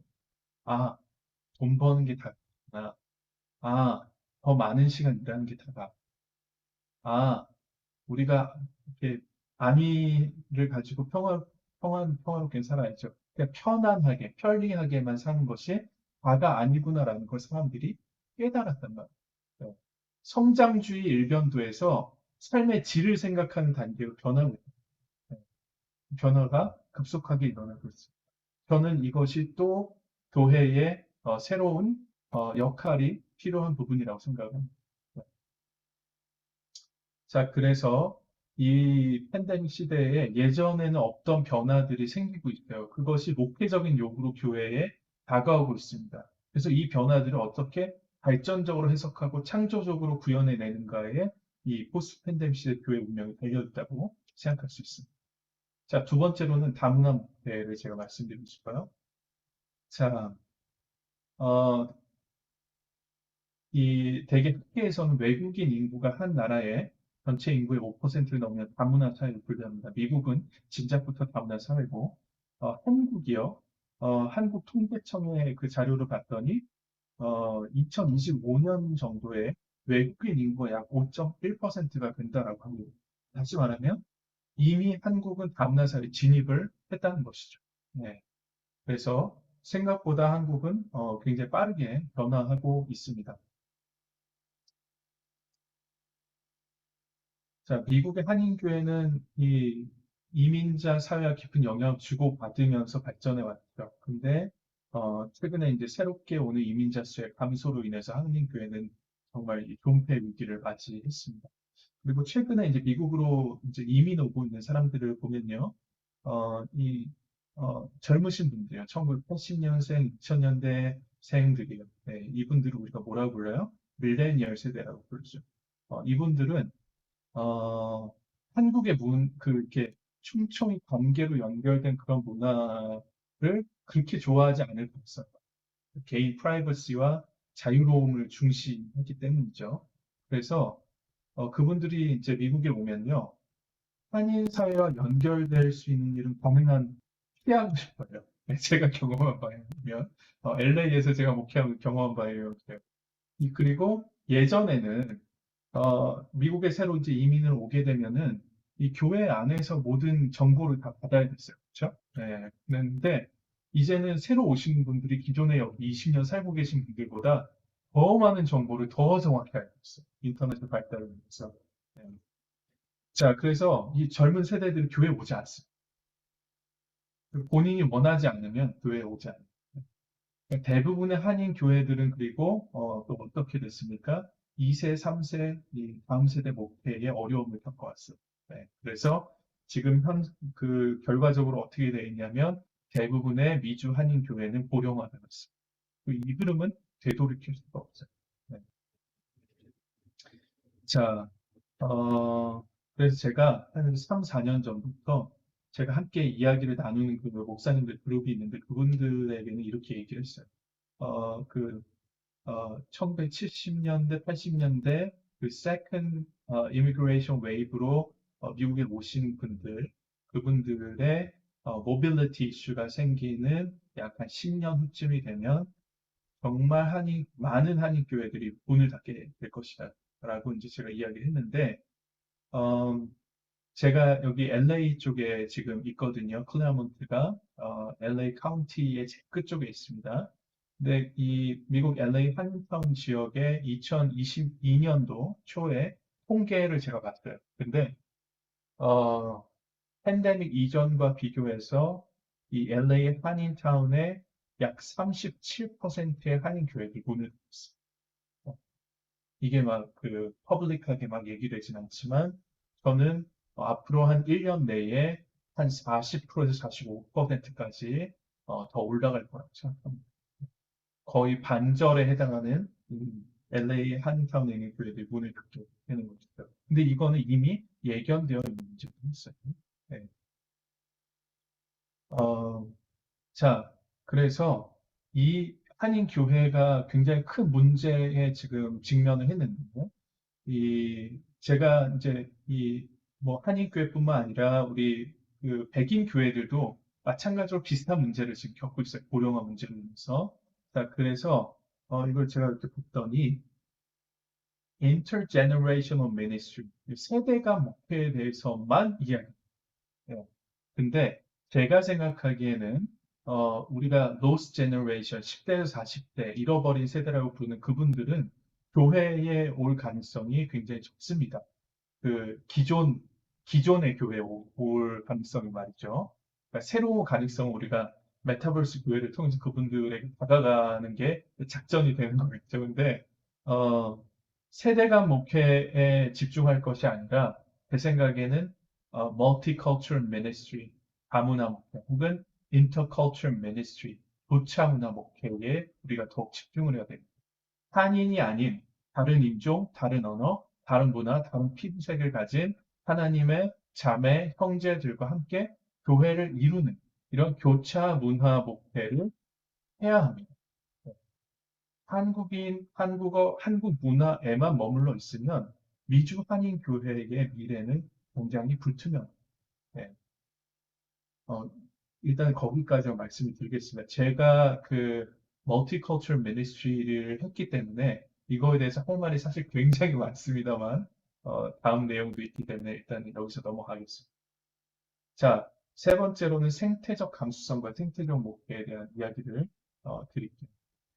지금 여러분 다 겪어 오셨죠? 제가 있는 미국 서부 지역은 해를 거듭해서 전례 없는 규모의 산불 피해를 입고 있고 아주 심각한 가뭄을 겪고 있습니다. 그리고 작년 여름 미국이 폭염으로 많은 피해를 봤죠. 예, 그리고 2021년 9월 초에 허리케인 아이다가 미국 동부를 강타합니다. 그리고 또 8월에는 허리케인 헨리가 또 오죠. 그래서 뉴욕 맨해튼의 센트럴파크 지역에 하루에 113mm의 비가 쏟아져서 홍수가 나는 그런 일이 일어났습니다. 이뿐만 아니죠. 유럽의 산불이라든지 또그 해수면의 상승이라든지 또한 또그 아이스버그가 녹고 있는 빙하들이 녹고 있는 그런 현상들을 우리가 전 세계 곳곳에서 볼 수가 있습니다. 또 파키스탄에서 홍수 난 거 보셨죠? 정말 그 인구의 3분의 1이 피해를 입었어요. 말도 안 되는 피해를 입었습니다. 네. 자, 그래서 기후 변화로 인해서 이 초래된 이 위기가 너무나 심각합니다. 그래서 전 세계 인류 모든 문명을 위협하고 있다고 볼 수 있어요. 근데 여러분 우리가 심각하게 생각해야 될 것은 지금 겪고 있는 이러한 것들은 기후 변화로 인한 위기의 시작일 뿐일 수도 있다는 거죠. 네. 예전에 오염시켜 놨던 그 결과를 지금 우리가 겪고 있는 것이죠. 네. 그래서 이것을 해결하기 위해서는 생태와 문명의 기계적인 이해에서 벗어나서 이 문명이 지속성을 유지하기 위해서는 근본적인 인류 문명의 패러다임의 변화가 필요합니다. 대량 생산, 대량 소비 여기서 벗어나야 돼요. 네. 그래서 유기체적인 사고를 가지고 우리가 서로 다 연결되어 있다는 사실을 이해하면서 전체적으로 우리 문명의 대변화를 이루어내야만 합니다. 이 패러다임의 변화가 너무너무 필요합니다. 자, 유엔 기후변화 정부 간 협의체 IPCC라고 제 6차 보고서, 이게 한 7년에서 8년 사이로 보고서를 한 번씩 냅니다. 근데 얼마 전에 이제 6차 보고서를 냈는데, 굉장히 빠른 속도로 기후가 변화하고 있다라고 경고를 하고 있습니다. 온난화의 정도가 너무 심각하다. 그래서 1.5도 특별 보고서라는 것을 2018년에 내놨어요. 그래서 지구 온난화로 인한 피해를 방지하기 위해서는 우리 전 나라들이 다 협력해가지고 1.5도로 기온 상승을 억제해야 한다라고 했어요. 그래서 각 나라별로 다 계획서를 써서 내라. 이거 이제 얘기를 한 거예요. 근데 이번에 6차 보고서에 봤더니 그것보다 훨씬 빠르게 지금 기온이 상승하고 있어요. 네.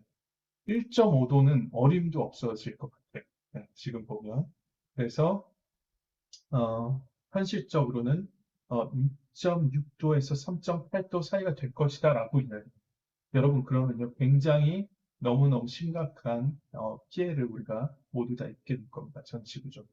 네. 그래서 과학자들은 이렇게 얘기해요. 티핑 포인트.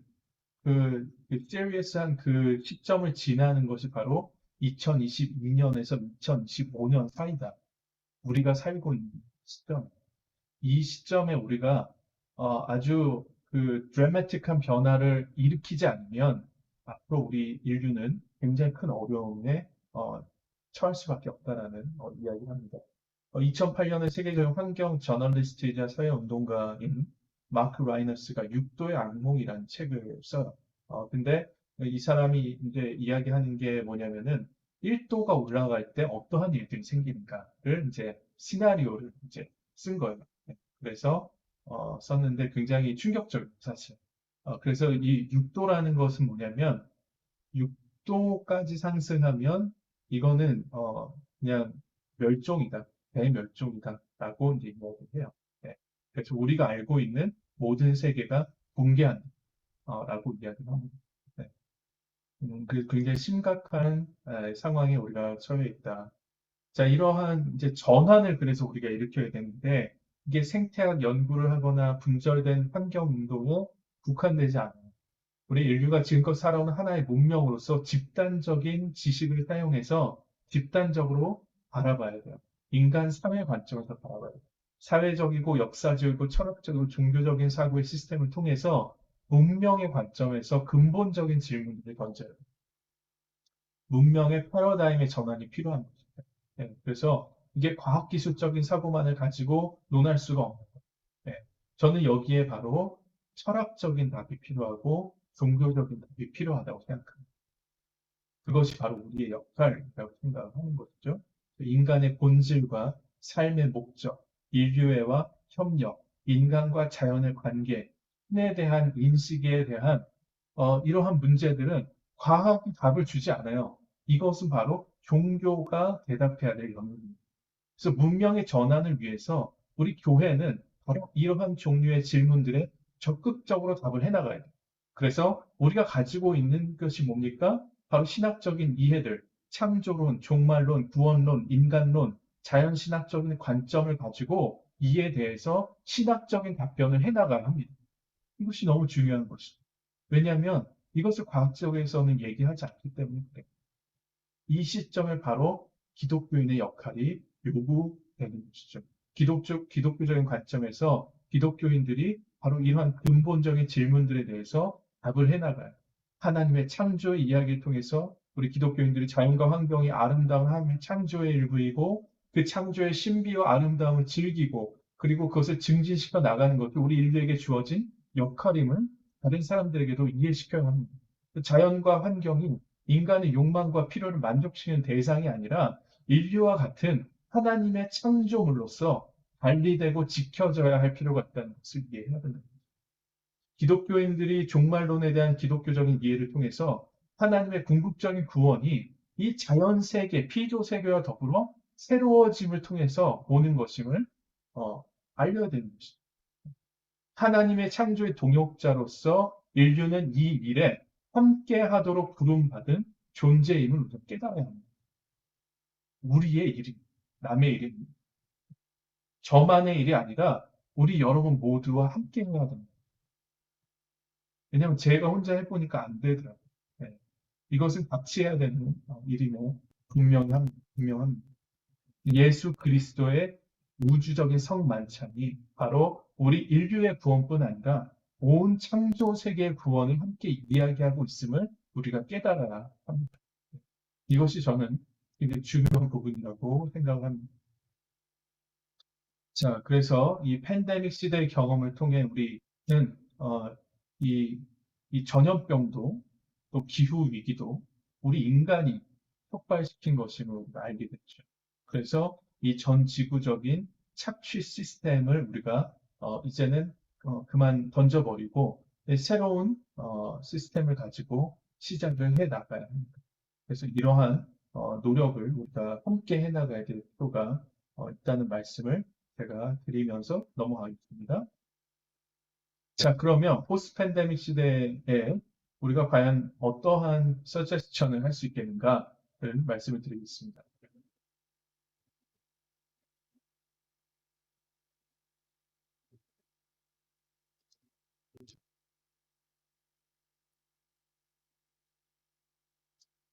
세 가지에 대해서 말씀을 드리겠습니다. 첫 번째는 새로운 교회 플랫폼이요. 뉴욕타임스가 그 페이스북의 다음 타겟, 종교적 경험 이란 제목의 기사를 내보냅니다. 내용은 페이스북이 새로운 팀을 꾸려서 프로젝트를 진행 중인데 그 프로젝트의 내용이 뭐냐면 교회가 페이스북에서 더 멀리 갈 수 있는 방법, go further and go further on Facebook이라고 이제 전했어요. 그래서 그 팀은 이제 힐송 처치와 함께 케이스 스터디를 하고 있다 이렇게 알려져 있습니다.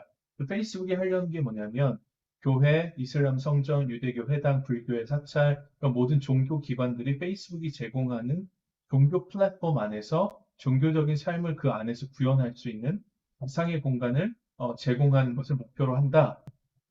아까 우리가 얘기한 메타버스의 종교 버전은 페이스북이 지금 만들려고 하고 있다는 거죠. 저는 저기 페이스북에서 일하지 않습니다. 이거는 우리 하나의 예예요. 저는 페이스북뿐만 아니라 다른 많은 회사들이 비슷한 플랫폼을 만들 거라고 생각을 합니다. 이거 하나의 예로서 지금 봐주시면 좋을 것 같아요. 자, 그래서 단지 예배를 드리는 것을 포스팅하는 것에 그치는 것이 아니라 교인들 간의 사회적인 접촉, 목회 활동, 헌금 내는 거, 그런 목회 관련된 모든 종교계의 활동을 페이스북 안에서 구현하고자 하는 거예요. 그래서 뭐 음향, 또 하이브리드 그 예배 중계, 생중계를 어떻게 할 것인가 이런 플랫폼들을 개발을 하고 있다는 거예요.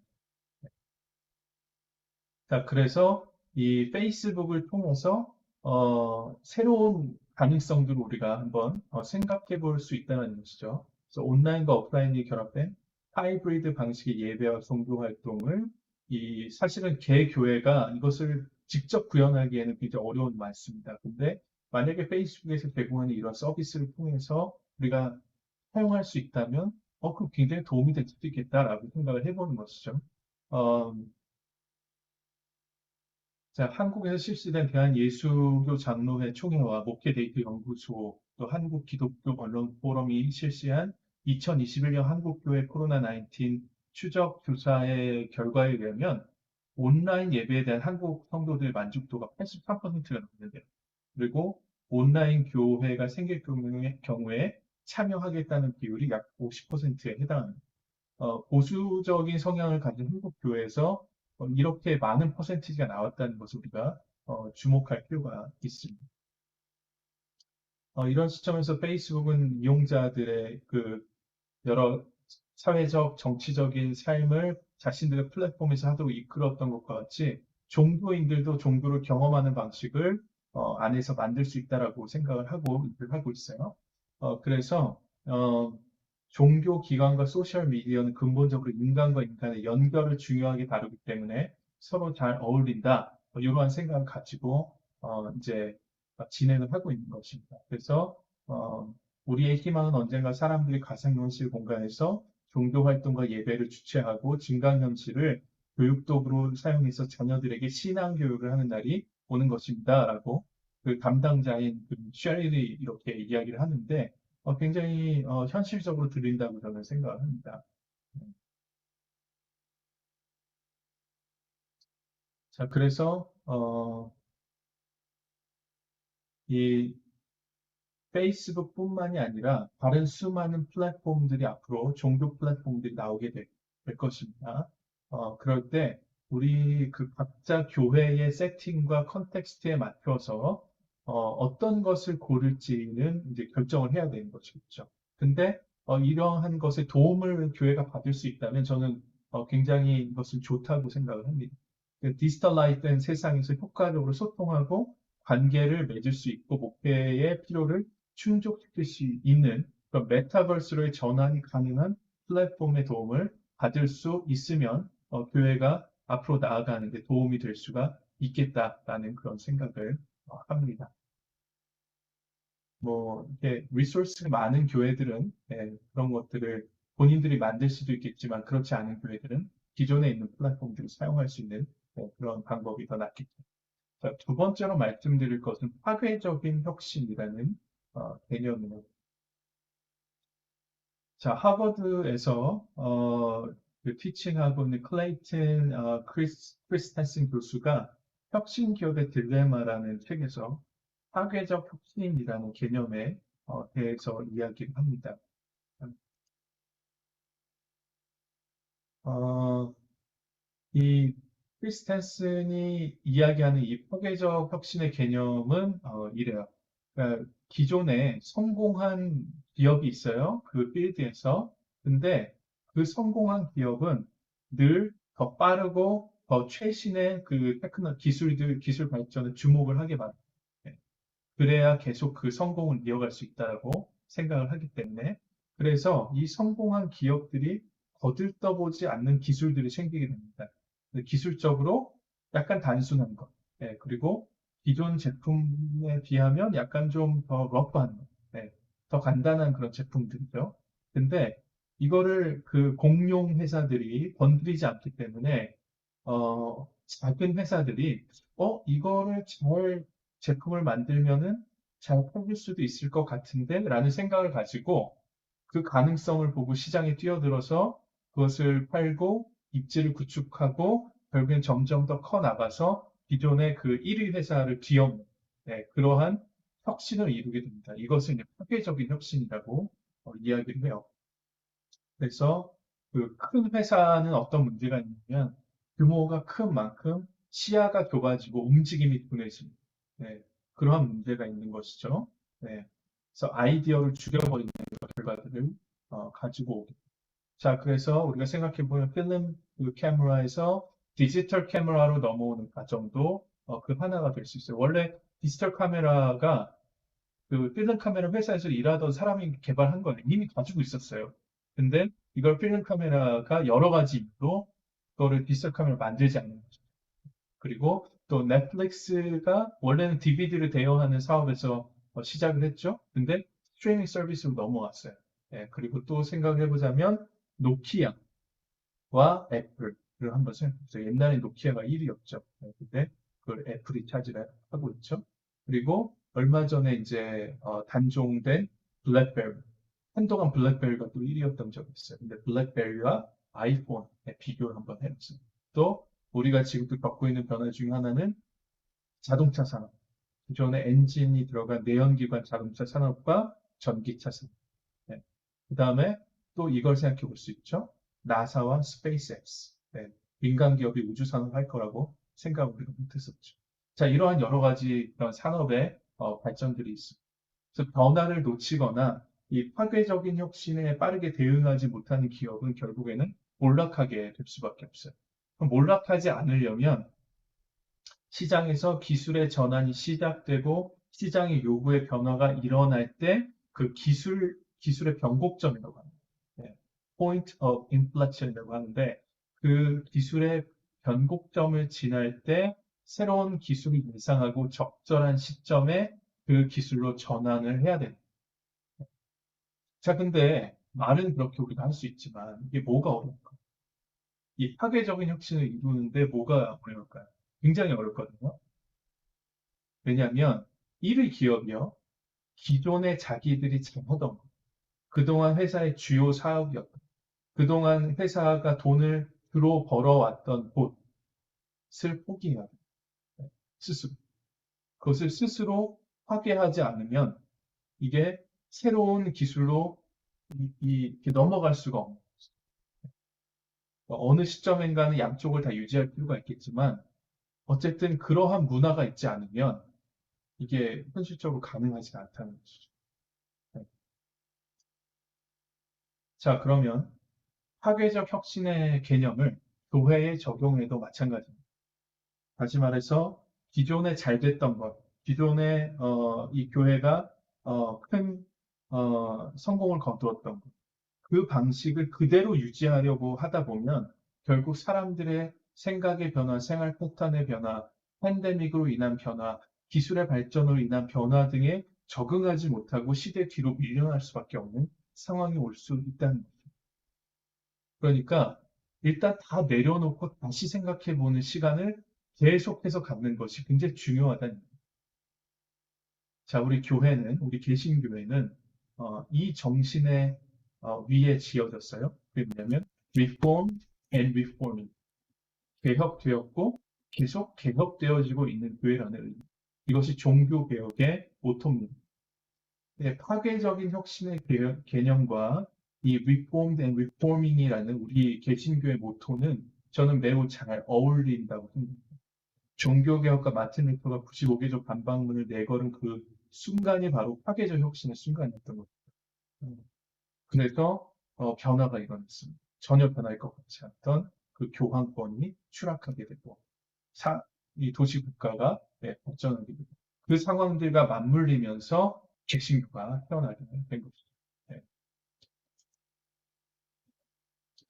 자, 기독교 연구가인 미스 베스는 이 포스트 팬데믹 교회 변화에 대해서 이야기를 이렇게 합니다. 기존의 주된 형태의 기독교는 파괴된 적이 없지만 아직 조직화되지 않았을 때 신선함과 새로움에 대한 자부심을 잃어버리고 말았습니다. 세밀한 재조정이 각 분야에서 이루어질 때마다 기독교는 성장했고 널리 퍼졌습니다. 이게 이제 그 트랜슬레이션 한 거라서 말이 좀 이해하기가 힘든데 다시 말하면 무슨 얘기냐면 계속 변화했을 때 기독교는 성장했다는 변화하지 않으면 기독교가 변화를 멈춘다면 죽을 수도 있다는 것이죠. 그것이 우리가 주요하게 생각해야 되는 부분입니다. 자, 세 번째 평화를 위한 선택입니다. 자, 여러분 이제 거의 다 왔어요? 네, 조금만 더 힘을 내시면 좋겠습니다. 자, 평화를 위한 노력이 기독교 복음 시청 매우 중요한 부분이죠. 우리가 혐오와 배제, 갈등, 전쟁이 아닌 이해와 포용과 화해와 회복을 위해서 노력해야 돼요. 그것이 바로 우리 기독교인이 추구해야 할 평화의 이상적인 형태입니다. 자, 예수 그리스도께서 이 땅에 오시고, 베이비로 오시고, 가장 첫 번째 우리 기독교의 메시지가 뭐예요? 하늘의 영광, 땅에 있는 평화예요. 그러니까 이게 하나님과의 관계 안에서 자신을 정립하고 동시에 이웃들과 사랑의 관계, 평화의 관계를 맺는 게 바로 예수 그리스도께서 이 땅에 오신 목적입니다. 근데 세상에는 갈등과 혐오와 배제와 전쟁이 안타깝게도 가득하죠. 예. 특히나 이제 우리가 겪고 있는 이제 미얀마 사태라든지 아프가니스탄 또 우크라이나 사태가 그렇습니다.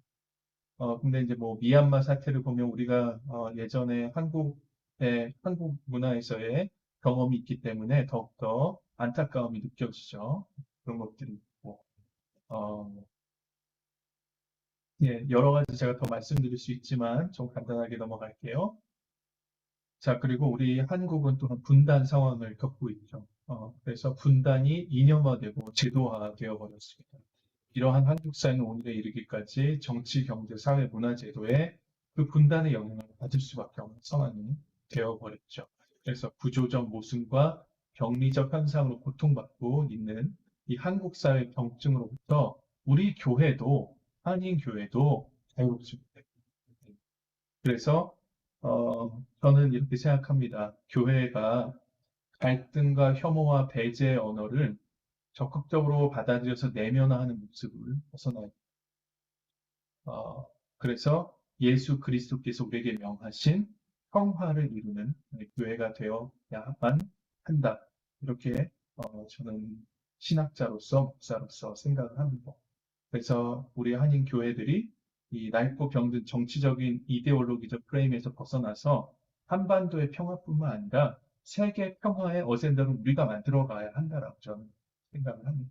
그래서 포스트 팬데믹 시대의 한인 교회는 바로 평화를 위한 선택을 해 나가야 된다는 것이죠. 우리 목회의 가장 중요한 우선순위에 생태 문제와 이 평화에 대한 문제가 저는 들어가야 한다고 생각을 합니다. 그래서 우리 그리스도인들의 교회는 국적과 인종, 정치적 성향, 민족적 유불리를 떠나서 인류의 평화를 위한 이슈에 함께 노력하는 동반자가 되어야만 한다고 생각합니다.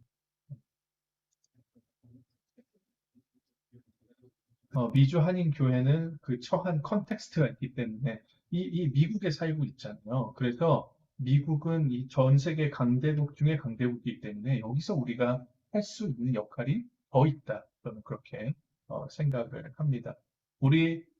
제가 속한 미국 장로교회 PC USA는 매년 6월에서 8월을 한반도 평화를 위해 기도하는 기간으로 정하고 전 교회적으로 기도 캠페인을 벌이고 있습니다.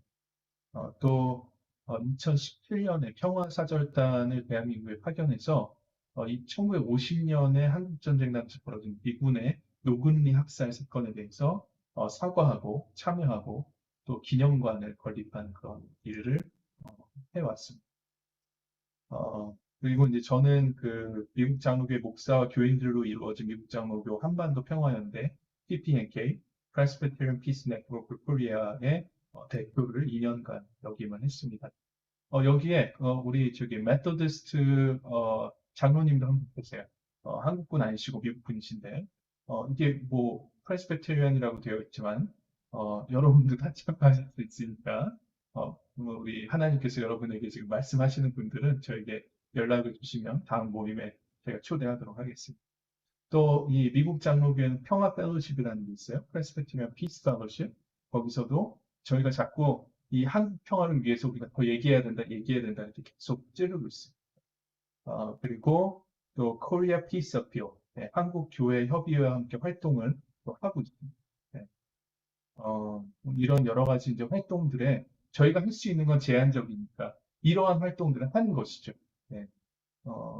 또 미국 정치인들에게 이제 영향력을 끼칠 수 있도록 그것을 그런 또 연락한 전화를 해서 그 법안을 설명하고 하는 그런 활동들도 하고 있습니다.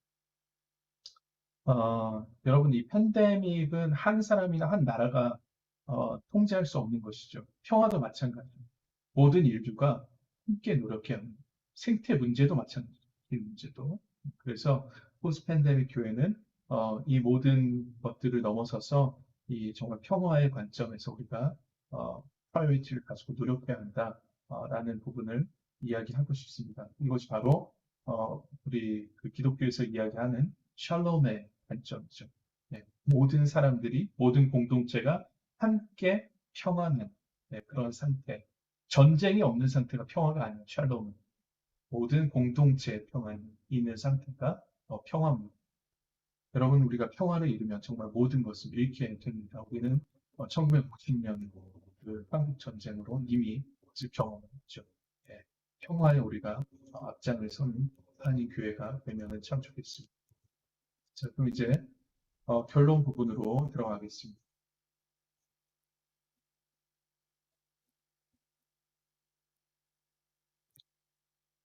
결론 부분은 제가 앞에 했던 것들을 좀 요약을 해놓은 부분입니다. 그래서 이 부분 조금 넘어가도 될 것 같습니다. 자동화 이야기했고 디지털라이제이션, 메타버스 이야기를 저희가 했습니다. 그리고 팬데믹의 영향, 그다음에 다문화 목회, 생태적인 관점 이야기를 했습니다. 그리고 이제 교회 플랫폼 이야기했고 또 파괴적인 혁신 개념에 대해서 이야기를 했고 그다음에 평화에 대해서 이야기를 했습니다. 마태복음 18장 20절에 이렇게 쓰여 있죠. 두세 사람이 내 이름으로 모여 있는 자, 거기에 내가 그들 가운데 있다. 제가 우리 그 그리스어로 쓰여진 성경을 좀 더 그 이해가 잘 될 수 있도록 다시 해석을 했습니다. 이것이 무슨 이야기냐면요. 사람과 사람 사이의 관계에 예수 그리스도께서 함께 하시는 그것이 교회라는 거죠. 교회가 건물이 아니라는 거예요. 교회는 소외받고 멸시받고 미움받는 사람들의 안식처가 됩니다. 그리고 그러한 사람들이 모임인 것이죠. 교회가 특정한 장소나 건물이 아니라 예수 그리스도를 믿고 고백하는 사람들 사이의 관계인 것이죠. 그리스도를 주로 고백하는 믿음을 가진 사람들의 모임과 그 사람들의 관계가 교회라는 공동체라는 것이죠. 그래서 우리가 새로운 삶, 새로운 그 관점을 가지고 우리 기독교를 새롭게 인터프리트 해야 될 필요가 있다는 것입니다. 우리 한인 이민 교회들이 우리 이민자로서 이 뉴 노멀 세상에서 기존 교회들이 따르지 못하고 있는 시대적 소명을 받아서 이 미국의 뿌리 깊은 차별의 역사 문화를 바꿔가는 일을 실행하는 것, 평화를 이야기하는 것, 또 생태적인 관점과 환경 보호를 이야기하는 것이 될 수 있다면, 우리가 이 미국에 있는 교회를 변화시킬 수 있는 어떤 백신과도 같은 역할을 하게 될 수 있을 것입니다. 그래서 한인 이민교회는 이 암울한 시대적인 전망을 뛰어넘어서 이 온택트 방식으로 교회를 재편성해가는 이 메타 처치, 메타 교회로 전환하는 그런 새로운 방법들을 찾아내면 저는 참 좋겠습니다. 그런데 우리 민족이 보면요, 이 어려움과 아픔을 참 여러 번 극복해왔어요. 또 우리 한인 이민 교회들도 그러한 역할을 했습니다. 그래서 한인 이민의 역사는 이것이 가능하다는 것을 분명하게 보여주고 있습니다. 자, 마지막입니다. 교회력이, 교회 캘린더가 시작하는 대림절은 우리가 예수 그리스도 오심을 기억하는 그런 날이죠.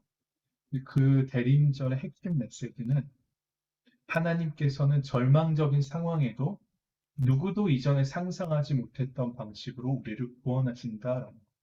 네. 당시 아무도 유대인들 중에서 하나님께서 예수 그리스도를 통해 이 땅에 오셔서 우리를 구원하실 것이다라는 생각을 하지 못했어요. 네. 근데 예수 그리스도께서 우리에게 오신 것이 바로 누구도 상상하지 못했던 방식으로 하나님께서는 늘 우리를 구원하신다 메시지인 것이죠. 그리스도께서 우리의 오신 것을 통해서 우리는 하나님께서 늘 세상을 새롭게 하는 분이고 결국은 이 고집스러운 우리를 통해서라도 사랑하고 서로 돌보도록 설득하면서 구원을 이뤄가는 그림을 우리가 기억해야 합니다. 그것을 기억하는 오늘 됐으면 좋겠고 그것을 교회에 적용하는 우리가 보면 참 좋겠습니다. 긴 시간 감사합니다. 제 책은 아까 말씀드렸듯이 거기에서 구입을 하실 수 있을 것 같고 제 홈페이지와 이메일은 이렇습니다. 그래서 이메일 주실 분들은 이렇게 주시면 좋겠고요. 오늘 긴 시간 제가 너무 욕심내서 여러 가지를 우리 모든 분들께 말씀드리느라고 이렇게 Q&A 시간을 많이 갖지 못할 것 같은데 이제 우리 총무님께서 나머지 시간을 좀 인도를 해주시면은 감사하겠습니다. 예, 감사합니다. 네, 감사합니다. 2시간